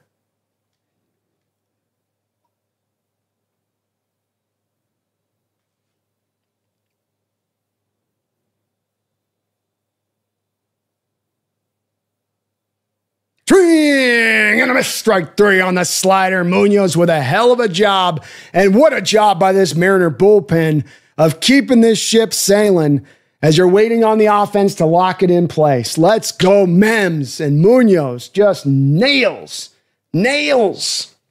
Laying down the perfect bunt down the third base line is almost as hard or harder in the major leagues as dropping in a line drive over the shortstop, leaning to what you do well, I guess.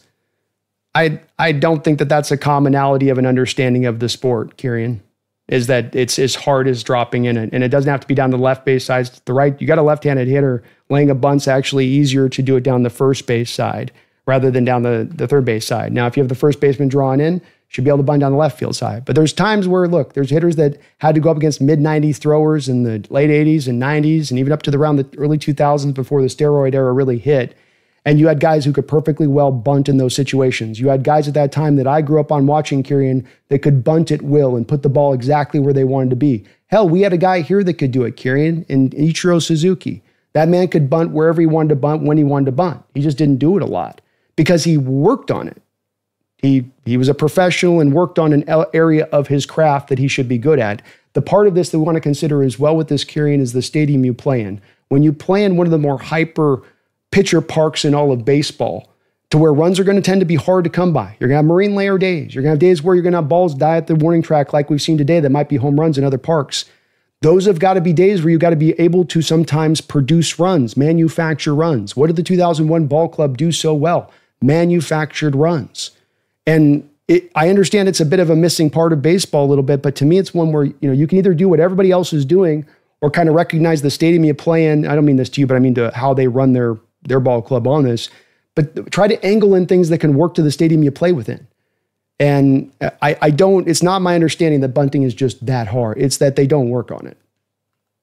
And somebody else said, everybody wants to go for home runs now. The game's been so drawn to home run centric nature of things. It's the same reason that we have the strikeouts through the roof, and that's also a part of the game that's a commonality when it didn't before, and that here's the new extra part. It's more of about, to me, a tactical approach more than it is that you can't do it, But we just disagree on that one.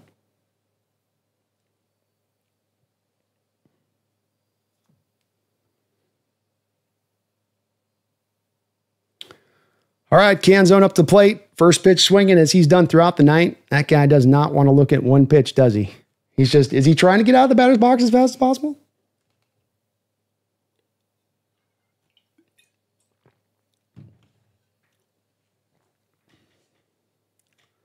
Oh and 1. Second pitch swinging. Rolls it over to the second base side, trying to yank a ball in the outside part of the plate. Canzone has been awful tonight. Awful tonight at the plate. Just goodness. Leaving a lot to be desired.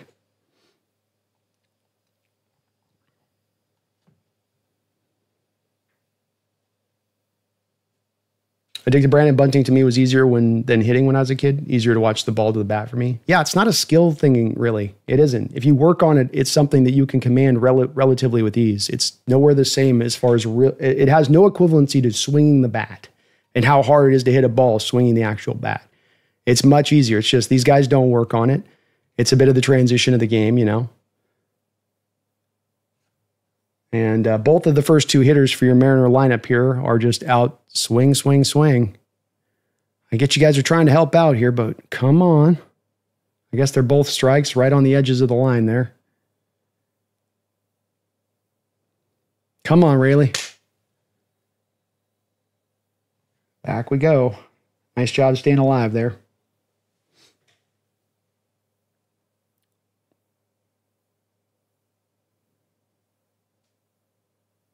NFL should just play for football OT more. Yeah, maybe so. Almost hit him there. Nice eye. 1 and 2. Rayleigh staying alive here. Crawford on deck, your 9-hitter. Man, I felt like I have a cat hair in my nose for about 2 hours, too. Gets this change up underneath it. Mariners just not challenging here through this lineup. Part of it it's 2 outs, pop up. Kerry and I just disagree on the bunting. You pop the ball up or foul it off because the pitcher knows you're going to bunt and throws you your garbage. You're just not going to get a fastball to lay it down or put it right at someone. I didn't say it's going to be an easy pitch given to you. Again, Kieran, you're operating from the assumption then that the bunters of old, then Kieran, of the late 80s and 90s, early 2000s, those guys that were good at it, how were they able to do it?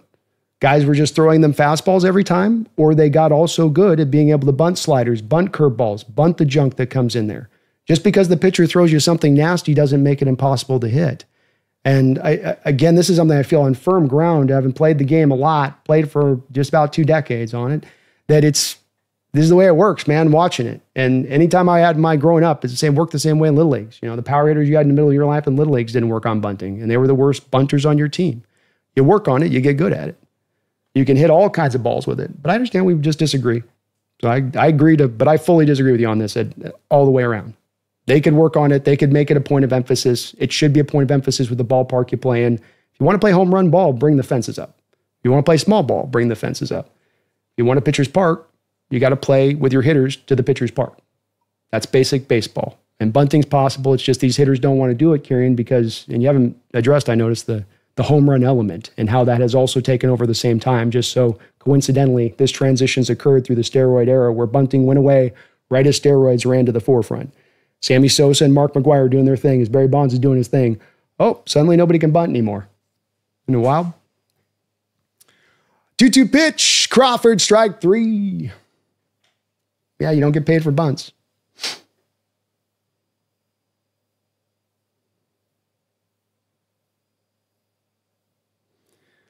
All right, we're going into the 11th.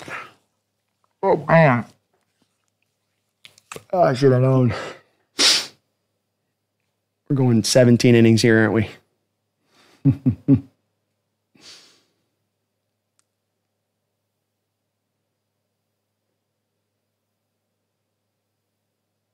Well, at least the good news is that you get to the 11th and you're back to the top of the lineup that's had some success today. That's at least, a little bit of hope there. A little bit of hope, a little bit of bright. Hopeful brighto. I don't know. Silver lining.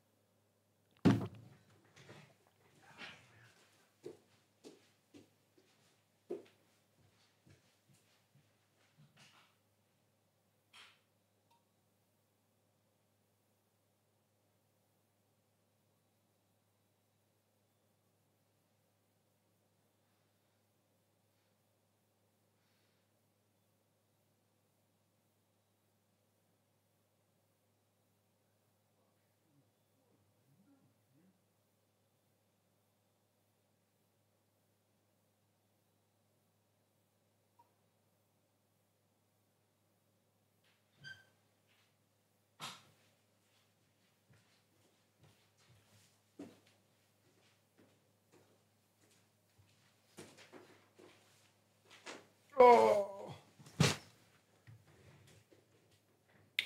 Quinn says, I've watched 2 Mariner games in my life before this. One, I was like 5 years old. The other one, to 18 innings. Yeah, it's definitely into the playoffs, runs at a premium. We kind of see today, this is a little bit of what we've had in other playoff games here, the last run of playoff games that we had there just a couple of years ago when we got in, where the offense really did struggle. And look, it's playoff pitching. They're tough to hit. No doubt about that. You're getting the best of the best, so it's hard to get those runs carved out. But that's where we do come to, again, back to throwing the bunting out of just approach at the plate from some of the hitters in your lineup today. You don't have a hit through the whole rest of your lineup. So it's one thing to say, well, we got these tough pitchers we're dealing with, but you have 2 hitters in this lineup that have hits. And you're now through 10 innings of play.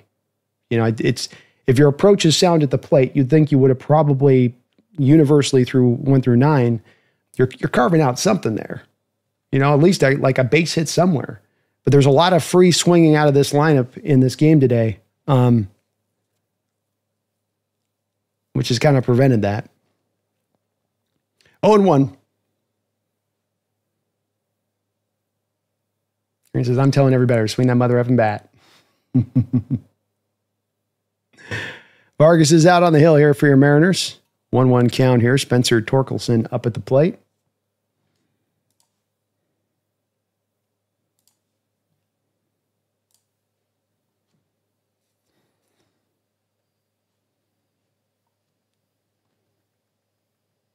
Vargas comes set.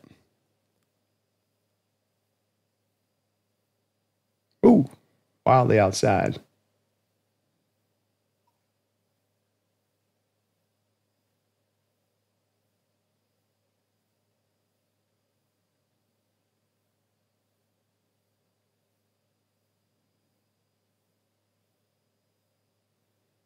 Ball hit foul. This will be 2-2.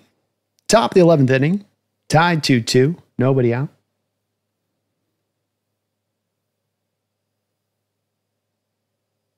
Mixes someone buy an Etsy which pronto. Let's will a home run next inning, okay? Let's provide a social experiment where we all try to will a home run.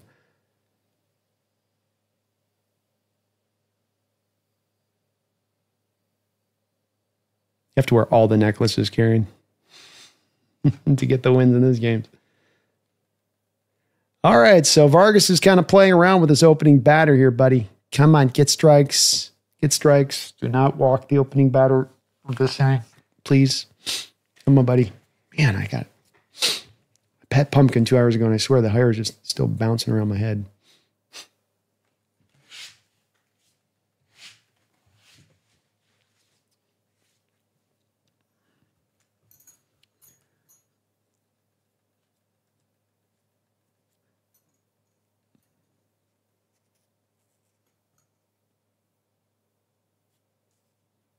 Yeah, we might need that voodoo doll. All right, Vargas walks the opening batter. Always a good sign. Peter Van Jet said 7 more hours of this drive to a job site in Alabama. 30 innings will be perfect. Let's go. Have a safe drive out there, Peter. I don't know if I can keep up that. If this goes 20, if this goes 15, I'm out. I'm gonna say it right now. I'm not doing a 6-hour broadcast before I got to do 10 hours tomorrow. Nope. Vargas is struggling to find the zone right now. He goes 1-0 here to Wencel Perez.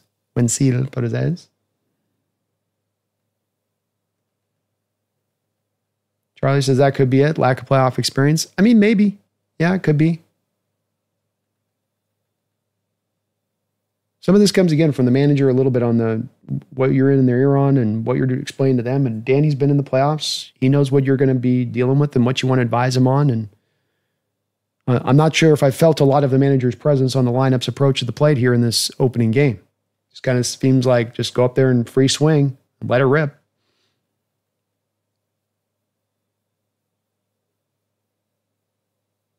Which I don't know if it's that way. I'm just saying it just feels a little bit like that.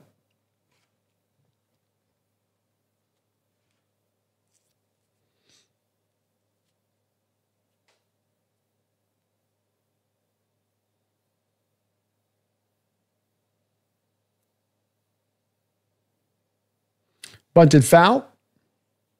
Says, hey, the commentary's talking about bunting. Let's go. If they get, Kieran, if he bunts this ball and they get him to second and then they get him in on a base hit bunt after the bunt, I'm just saying, you couldn't blame me if I went a little quasi-nuclear on that. You know what I mean? He swings away here on the second pitch, though, and gets it into a 1-2 count now. Ball goes off the face mask of Raleigh. Hopefully he's okay. He's fine. He's tough.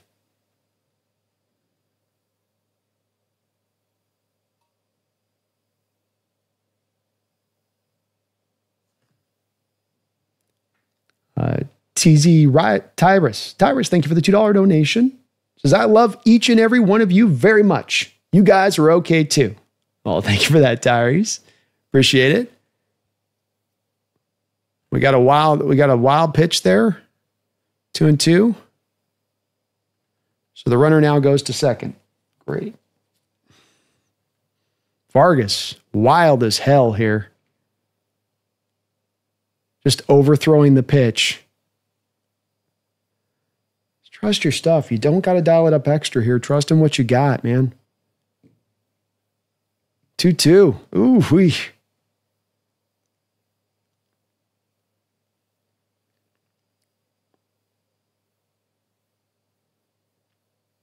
Again, almost another wild pitch. 3-2. Buddy. Take a breath.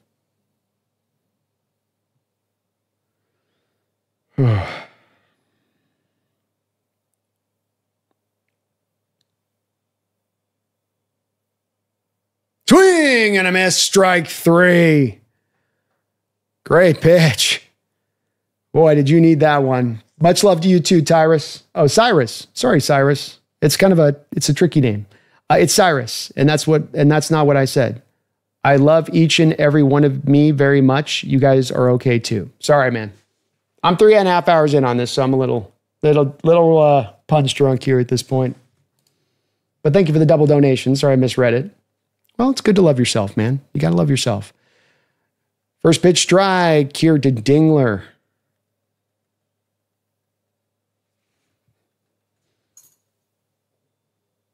Vargas is in a little bit of Wild Thing mode, but Wild Thing can have some good things to the Wild Thing. Swing and a miss. 97. Maybe you feel a little bit better now. 0-2. Appreciate you, Cyrus. Thanks for the donos.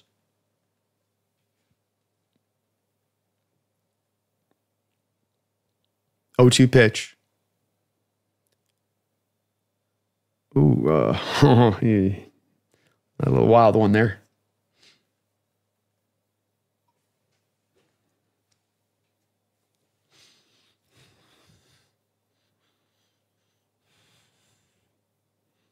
Fans up on their feet again. Swing and a miss. Strike 3. Another great pitch by Vargas. He's been wild, but he's roping it back in. He's reeling it back in here. 2 men down.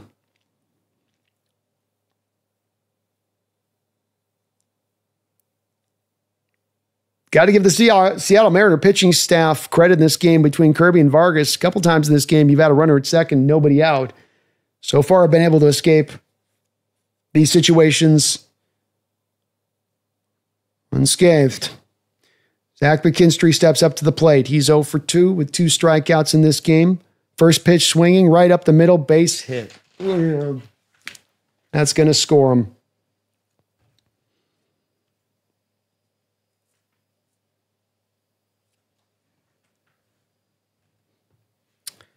Scores the runner from third base. Just a base hit up the middle. Gets the bat on the ball. Tigers go up by 1.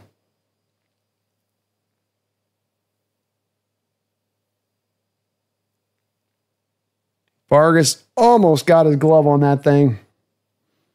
Good piece of hitting, though.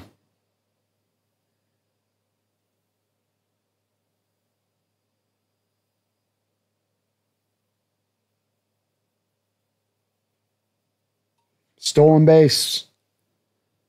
Raleigh can't get him. I think Vargas might have forgotten about the guy over there in first.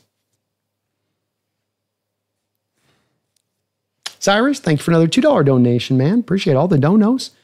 Says, you're welcome. Keep up the good work. Go Hawks. Hey, go Hawks, man. Appreciate you. And much love out to you.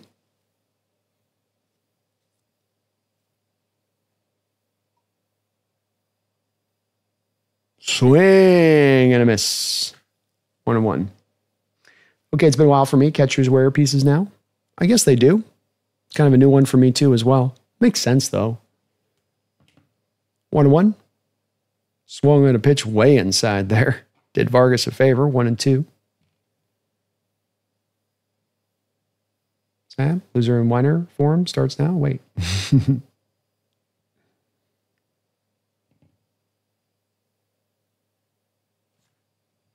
1-2 pitch.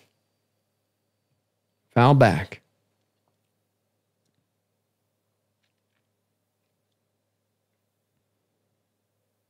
It's okay, kids. Stay locked in. Try to give your offense a chance here. 1-2.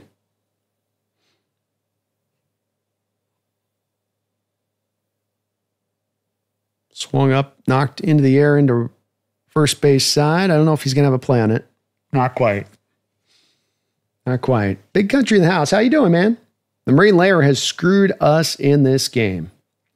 You've had a lot of balls fall down at the warning track, and the Marine layer is going to be an element, though, that you have to deal with when you get into early October in the Pacific Northwest. And harder to win sort of by big ball, harder to win by the home run ball in those kind of environments a little bit more, you know. Another ball up the middle. Seattle is on at this time. And they will throw him out at first base. So that will retire the side, but the Tigers do the damage with a 1 run, puts them up 3-2. And it's going to take a heroic effort considering how hard it has been to carve out even a base hit in this game for your Seattle Mariners. As you look at this lineup in this game, Cal Raleigh 3 for 4, Julio Rodriguez 2 for 4, and the rest, not a single base hit. And that is through 10 innings. So they even had an extra inning to get a hit, and they couldn't do it. But Big Country, it's something that I think you feel in this game. The ball's not carrying well in this game. It's night. It gets cold. You're down by the water. It's going to knock down balls that if you're in just about any other stadium in baseball, they're going to go over the fence. But I think that there's probably Mariner fans out there that would probably tell me that this is the lineup that you built this year, and that you live by the sword, you die by the sword. And you're not really a small ball team in how you've been set up so far this season. You're really more of a we're going to try to get 3 home runs a game kind of team. So if that's the case, then I can get that as far as an argument on that side of it too. I get that. I don't think this is the same old Mariners at all. It's just it is a little bit of that nature of how you built this team a little bit.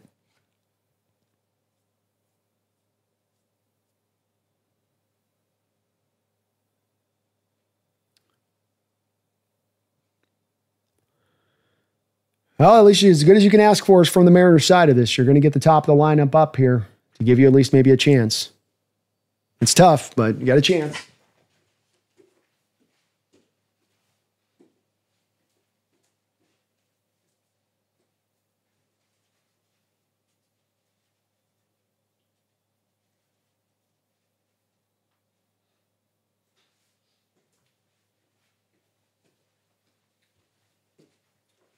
Come on, Ems. Come on, Ems. Rally cap time.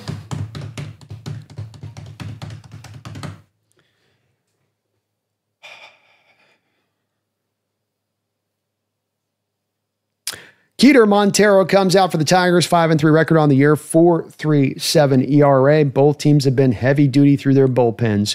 Randy Rosarin comes up to the plate. He's got a walk and 0 for 3 otherwise. Raleigh, Julio on deck, down 3-2. Do the Mariners got some magic in their back pocket in this opening game in the divisional round series?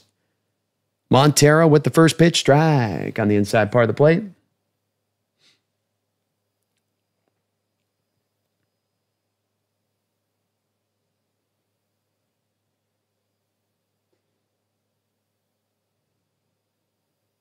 Oh, 1.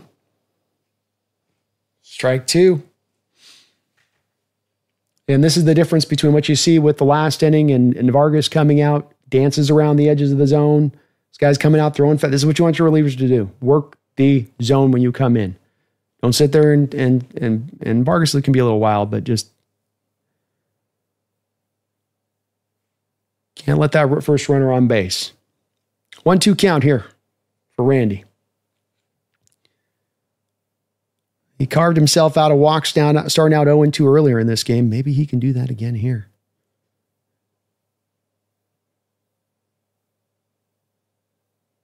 Montero comes set.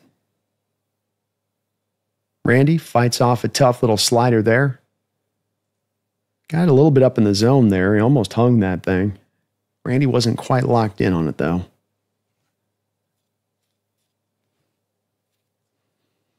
1-2 count. Mariner fans up on their feet for the most part. Montero comes set.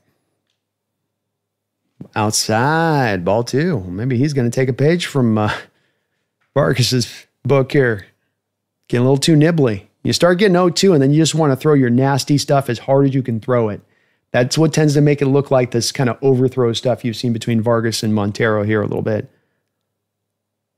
Comes back, bounces it, in play there for third base, throws on the run, and they will get Randy Arozarena out number 1.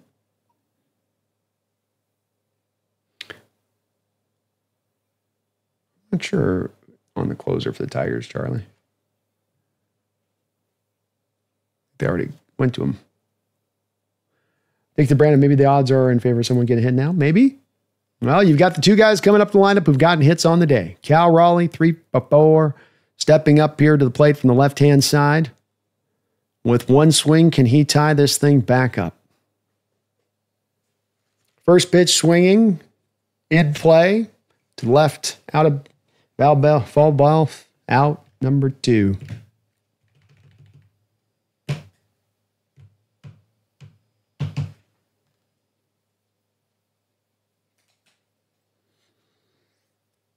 Maybe punt it.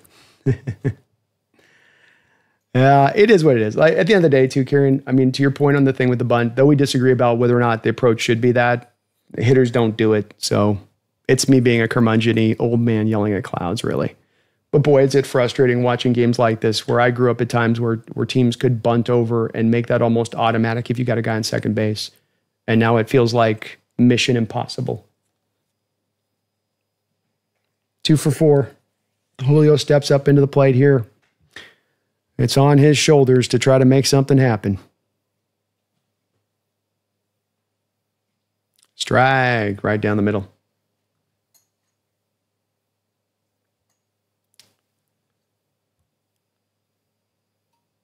Come on, Julio.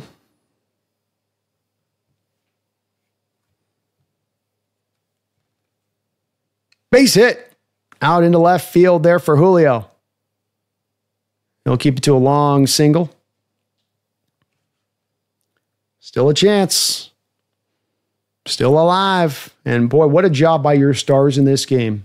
Cal Raleigh, Julio Rodriguez, your bedrocks on this team, guys that you've leaned on this out throughout this year, coming through when you need them most. You can't ask for more of these guys than what they brought in this game on their side of it. I'll tell you that. They have done their jobs. Here comes Naylor now. We're on first. Julio. High. Come on with that crap. He was on the edge of the zone. Strike 1. I'm just emotional. Come on, Naylor. Come on, Josh. Come on, Josh. Oh, they gave him a good pitch there. They were going to try to get it to the outside part of the plate, and they came back inside. They gave him something to work with there.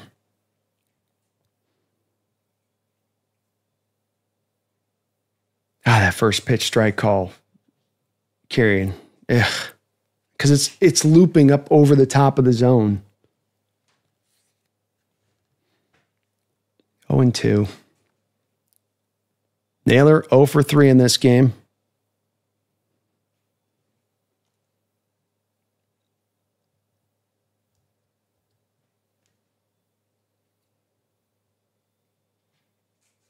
And that will end it. Knocks it to the first base side. The Tigers will retire this side, and the Mariners will go down there.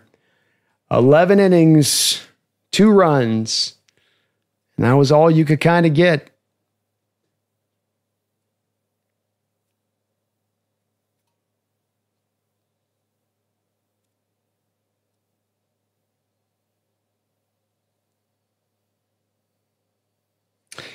GG's, guys. GG's. I appreciate everybody watching tonight. Couldn't quite bring that on in there at the end, which is unfortunate there, but still nonetheless, fairly entertaining game throughout. A little bit frustrating there as you really felt like you were very close to being able to take this game. But the death of small ball is, one of the things that stands above me is that I don't understand quite sometimes why they have so ardently remained in the focus as the Mariners organization is to not being willing to move the fences up at times because they want to keep building ball clubs that are kind of home run centric at times. And it works. It worked this year, but at the same point in time, if that's the ball club you want to build, then move the fences up a little bit.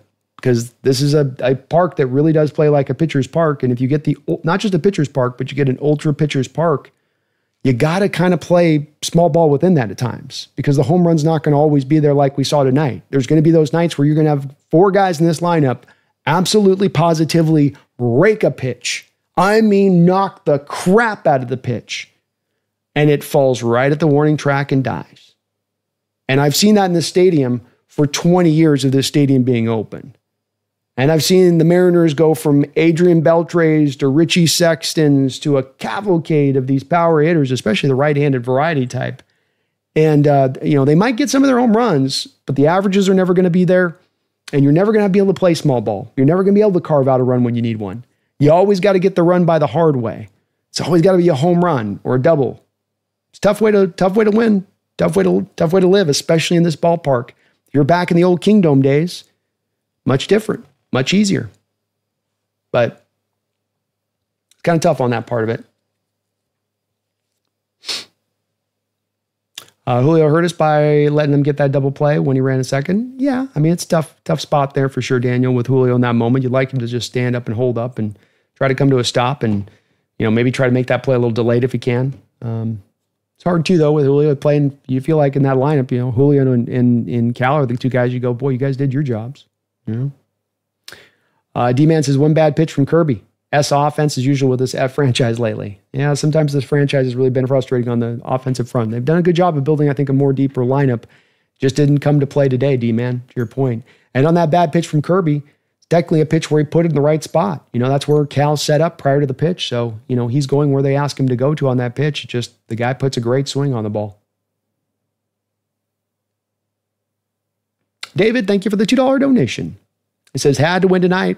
Don't like our chances tomorrow. No, I don't either. This makes it a little bit more of the uphill battle of getting this done now, and definitely a bit of a frustrating game where you really do feel like you had a chance to go take this one. Really did feel like you could. But it ain't over yet. E-Man says the franchise needs lights out pitching top to bottom, elite pitching on the whole pitching staff, no holes. Yeah, they do. I think to me, it comes down to if I was coming back to ownership, I would tell them, look, you guys there's 2 things at work here. Number 1, you're in this hyper ultra pitcher's park and how it tends to play. There are times of the year where it's warm and it can play a little bit more friendly to hitters.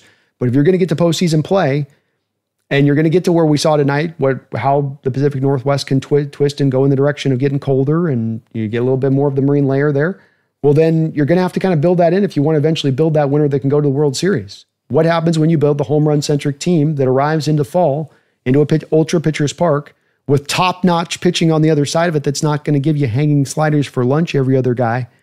What's your answer to that? We got no answers to that because we can't play small ball. Nobody does that anymore. Well, okay. To me then, especially if this goes through the rest of this playoffs a little bit, it's kind of fit to serve to what we saw tonight. I think I'd be driven much more heartily again back in the direction of saying, guys, just bring it in 5 feet, man. 5 to 10 more feet's not going to change the scope and complexity of everything top to bottom, but it can make a big difference. And now you want to build your home run hitting lineup. Now it's more maximized. But maybe I'm on a bit of a, end of the branch on this one. But it has been something I've been thinking not beyond just this game for years when watching this Mariner team. And over again, you're not putting contact hitters in the lineup. It's the thing that stood out to us so much with Josh Naylor, and that he's so much of a professional hitter by and large, and his ability to avoid strikeouts, draw walks, be able to pepper the ball throughout the whole ballpark, get into contact, that type of stuff. Tough. MLC says, damn good game, but we missed an opportunity tonight. Boy, did we. Teddy says, Vargas is killing me, but by God, the home plate ref could use LASIK eye surgery. He had a tough night. The home plate ref is not going to be well graded in this game. That is for sure. Saban sent, lame, very lame. Waste of opportunity. I predicted the Mariners Jays ALS too. Yeah, hopefully they can pick up the slack tomorrow, man. Yeah, the home plate umpire was all over the place. Very little kind of consistency outside of he was given a pretty monstrous top end zone for the most part throughout the game. Yeah, Ryan, I like Dan Wilson as a manager. I do. And as much as I lament the lack of small ball, it's not really inherently a manager or a Mariner problem or anything else. It's more of just the disparate parts that you try to put together. You put a hyper, pitching stadium together and how it plays. There's certainly times of years, especially times of years like this when you're into postseason play. And then you have a lineup that's very much strikeout heavy, likes to try to go for the home run ball by and large. That's just a tough combination to then go win in postseason play in this particular ballpark, the way you structure that. So to me, it's if there's really no answer to, we can't go to small ball because players don't want to play small ball anymore. Nobody wants to bunt anymore. Nobody wants to hit the contact anymore. Well, if you can't create that lineup and you got to lean into the home run lineup, that's to me where we got to make an adjustment here a little bit to me to the stadium potentially. Not that I think they will, but I think they should. How many of these postseason games like this in fall so far from just the short size we've have here in the last 3 years, the last time we got in the playoffs to this one, these games do feel similar, don't they? Feels kind of all or nothing for your offense, doesn't it? I think that there's a little bit of an indicator in that, but again, I'm a little bit at the end of the branch on this one. Addis, good night, y'all. Go Hawks, go Mariners. Praying before bed for the Mariners to come back tomorrow. Let's get it tomorrow. New Black says the fact that nobody had even one single hit outside of Cal and Julio is a joke. It is very frustrating. And not just no hits, New Blacks, but absolutely horrendous at bats. Every time Dominic Canzone stepped up to the plate, that guy didn't look like he had a single idea in his head of what he was trying to do, other than he was swinging at every pitch. And there was a couple of guys in the lineup today that just felt like their approach. D-Man says, the Mariners making average pitchers look like Cy Young since 1977. Abdi Prime. Terrible game. None of our hitters besides Julio showed up today, and Dan Wilson got to stop playing Vargas. His worry about his chain more than the game is too immature. Yeah, I never really liked chains on players walking on the field. The jewelry stuff when they're on the field to me is just, I don't care if it's a football player, baseball player, it's dumb. It's just dumb. Nitro, I just want to see the Mariner team actually accomplish something in my lifetime. It's exciting we're in the playoffs, but I don't want the excitement to end there. I get it. We're not done yet. We're not done yet. Have a good one, Megan. I'll see you tomorrow.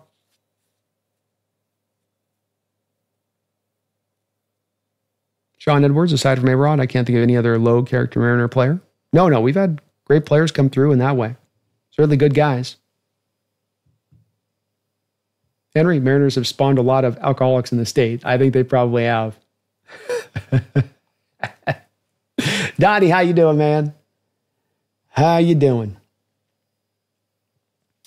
Kieran says, I'll be honest, I have no problem with the guys swinging at the first pitch, likely the best pitch you're ever going to see in any at-bat. I don't know if I saw tonight from them, Kieran, that they were always swinging at a lot of great pitches with that first at-bat coming up and swing, or that there was good swings on it. You know, if you're looking for a pitch on the inside part of the plate, that's the good pitch you're looking for, and you put a good swing on it, that's one thing. If you're not really sure of where the pitch is coming from, you're just trying to guess inside, outside early in the count like that, you have a tendency then to potentially put a real bad swing on the ball because you're trying to cover a whole plate at that, and it's much easier to kind of lock into kind of a zone. And early in the count, when you got some pitches to play with, that's a good time to kind of lock into a zone and get the good swing. But a lot of these first pitch swings were pretty ugly. Certainly Canzone's on that at the forefront of it, but I don't know. I'm not as much on that swing quick like that just to do it. It would come back to, it's like you got no chance then of ever drawing any walks, and then we're come back to on this Kieran and completely then just eliminating all small ball approach. We're not getting any walks. We're not working counts. I don't know, man. That doesn't feel like a good necessarily way to roll in that, a sustainable way of rolling on that side of it. What are you going to do, though? Tough loss. Tough loss, like Monsoon says. I appreciate the discourse, though. Do appreciate the discourse. All right. We will go ahead and put a button on that one, folks, as a tough end. But I appreciate you guys hanging out with me today. If you can for me, please do hit that like button. Helps out the channel, helps me grow, helps me show, and would really appreciate it, of course, on top of all the other good stuff there. If I can, just give one more shout out here to the Sleeper app. Sleeper app has been sponsoring your Hawks Nest here in full, and it's now opening up in the state of Washington, so you can get it on the baseball action. You can mix baseball with football tomorrow. If you want to put a pick package together on that, that'd be pretty cool. And if you use my code NEST, you will get matched up to 100% of your first deposit up to $100. So $100 from me to you, and you show some love back to the channel at the same point in time. That's what we call a win-win-win. And so please do use the Sleeper app, the #1 sports sleeper app. You can get on fantasy, you can get on the picks, on the overs, on the unders. There's countless different sports to hop on into, variety of different kind of packages you can kind of put together with it. But very kind of them to sponsor the channel, as they have been so kind to do so this year. And I really appreciate it. I thank you guys for hanging in here throughout this game, the extra innings on this matchup. I know, again, frustrating game. And hey, I'm with you on it. You can sense the frustration in my voice and some of what I'm lamenting and turning over a little bit, but this Mariner team ain't over with. And we do still have still a long series this Tigers got to get. I know they've got the Rays coming up on the mound tomorrow. I know it's looking a little tough right now, but let's see if the Mariner hitters can bounce back tomorrow, find a little bit, some better swings in there. We're going to be at 1 o'clock tomorrow doing the live play-by-play stream. And then I will be covering the Mariners here as we get into the afternoon and evening. But of course, with that, we're going to be getting a lot of Seahawks talk interspersed with them. So I probably will not be as much a play-by-play as we'll just be as much reacting to what's going on with the Mariners as we're also talking about the post-game of the Seahawks there at 5 o'clock. But a long day set up for us tomorrow. I hope you're locked in and ready for that. And I really do thank you guys here for watching today. Really do appreciate it. Kieran, I can't speak to individual batters. I just know your percentage of first pitch fastballs is super high. There is a certain element to it, Kieran. It's like with all things. Just don't draw it to a place of extreme. And I think today what you saw in our lineup was that there was an extreme draw of that, where there was too many of those guys trying to do that too much and not to the benefit of the hitters. And certainly to a lot of quick outs in this game. I mean, I don't think you got through 57 pitches from Melton in this game. And look, he only had 4 innings, but part of that was also that you didn't have him. You weren't working the counts at all with him. You were just up there swinging from and a lot of times swinging from your heels. That's the other thing of this. You're not just first pitch swinging that fastball carrying. You're not just trying to put a good swing on the bat. You're trying to like drill everything out of the park. A little bit, felt like. Ryan Ball, good night. Go Hawks. Have a good one. Monsoon, go Hawks. Seahawks blue and green. Thank you, man. Appreciate you. Aaron says, I am your Billy Bean. I am your sorry Mariner fans. Joe Stevens says, some dumb mistakes in the outfield. There's a little bit of adventure out there, Joe. King Bomber, let me ask you this. Would you rather have a Seahawks Super Bowl or a Mariners World Series? Seahawks Super Bowl. At the end of the day, I've become more of a football fan than a baseball fan. And having the lineage of another Super Bowl win and what you've done to sort of create up the greatness of the Seahawks franchise at that point. I mean, if you got another one this next year and you've got 2 Super Bowl wins and 4 Super Bowl appearances in what is essentially the last 20 years, that's building a lineage to me. I'd lean into more of that. You're with it too. You're taking the Super Bowl every time. Hey, you're right. Sacrifices must be made, man. It's Sophie's choice, King Bomber, okay? I'm giving up a child one way or the other, but if the Gestapo's making me do it, what am I going to do? You know what I mean? This guy's got a gun pointed at me. The barrel's looking me right in the eye. Johns, good night, Brandon. See you tomorrow for the Hawks. Cheers. Hey, cheers to you guys. Cheers to you too as well. HHD, I'll see you tomorrow as well, Daniel. Since I knew Vargas would lose the game as soon as I saw him. It was a little bit wild there, and it's that old adage, you let that first, late in games especially, it's kind of one of those cliches in baseball. You let you're into extra innings, you're into the 9th inning, you let that first runner on at first base on a walk, it just feels like it's almost, but guaranteed they feel like they're going to find their way in. I don't know why. And it's against the feeling thing more than anything else, but it does feel like that when you let it. And you got to come in as a reliever, work the zone in that moment. Low scoring game, make them get the bat off their shoulder, make them swing the bat to get on. Hey, Bomber, good night, Brando. We be in the Bucks tomorrow. Sam Darnold legacy game. Let's go. Let's go, let's go, let's go. I'm feeling it, man. It's going to be a big game tomorrow for your Hawks. Get that game. Go to 4-1. Say, hey, we are here. We are real. We can go beat a good team. I know that they're beat up, and I know they're dragging, but as we've seen this Niner team, that sometimes don't mean a damn thing. So you got to go still take care of business. They're set up well for us to be able to go take this. Early passing first down, early passing second down. Anticipate a little bit of them loading up to try to stop the run like all these teams are doing against us. And let's go eat this Sunday. Seahawks go get the dub. Mariners get the dub, turn this series back around. And a lot of good tidings we're feeling as we're heading into Monday. Kieran, am I the only one worried about the Bucs coming in and embarrass us with 250 yards rushing again? Laughing out loud. Well, I hope not. They are down, Kieran, officially without Bucky Irving. So if they do it, it's going to basically have to be all of Rashad White pulling that off, which I think is a long way to go. Z-Town fan, this was the game the Mariners needed. Series feels over. A little bit. It's going to be a tough one. Let's see if they've got an answer tomorrow, man. I'm with you. This was just a frustrating one. I don't think the series is over, like Kieran says here. I don't think it's over. I know it does feel like it.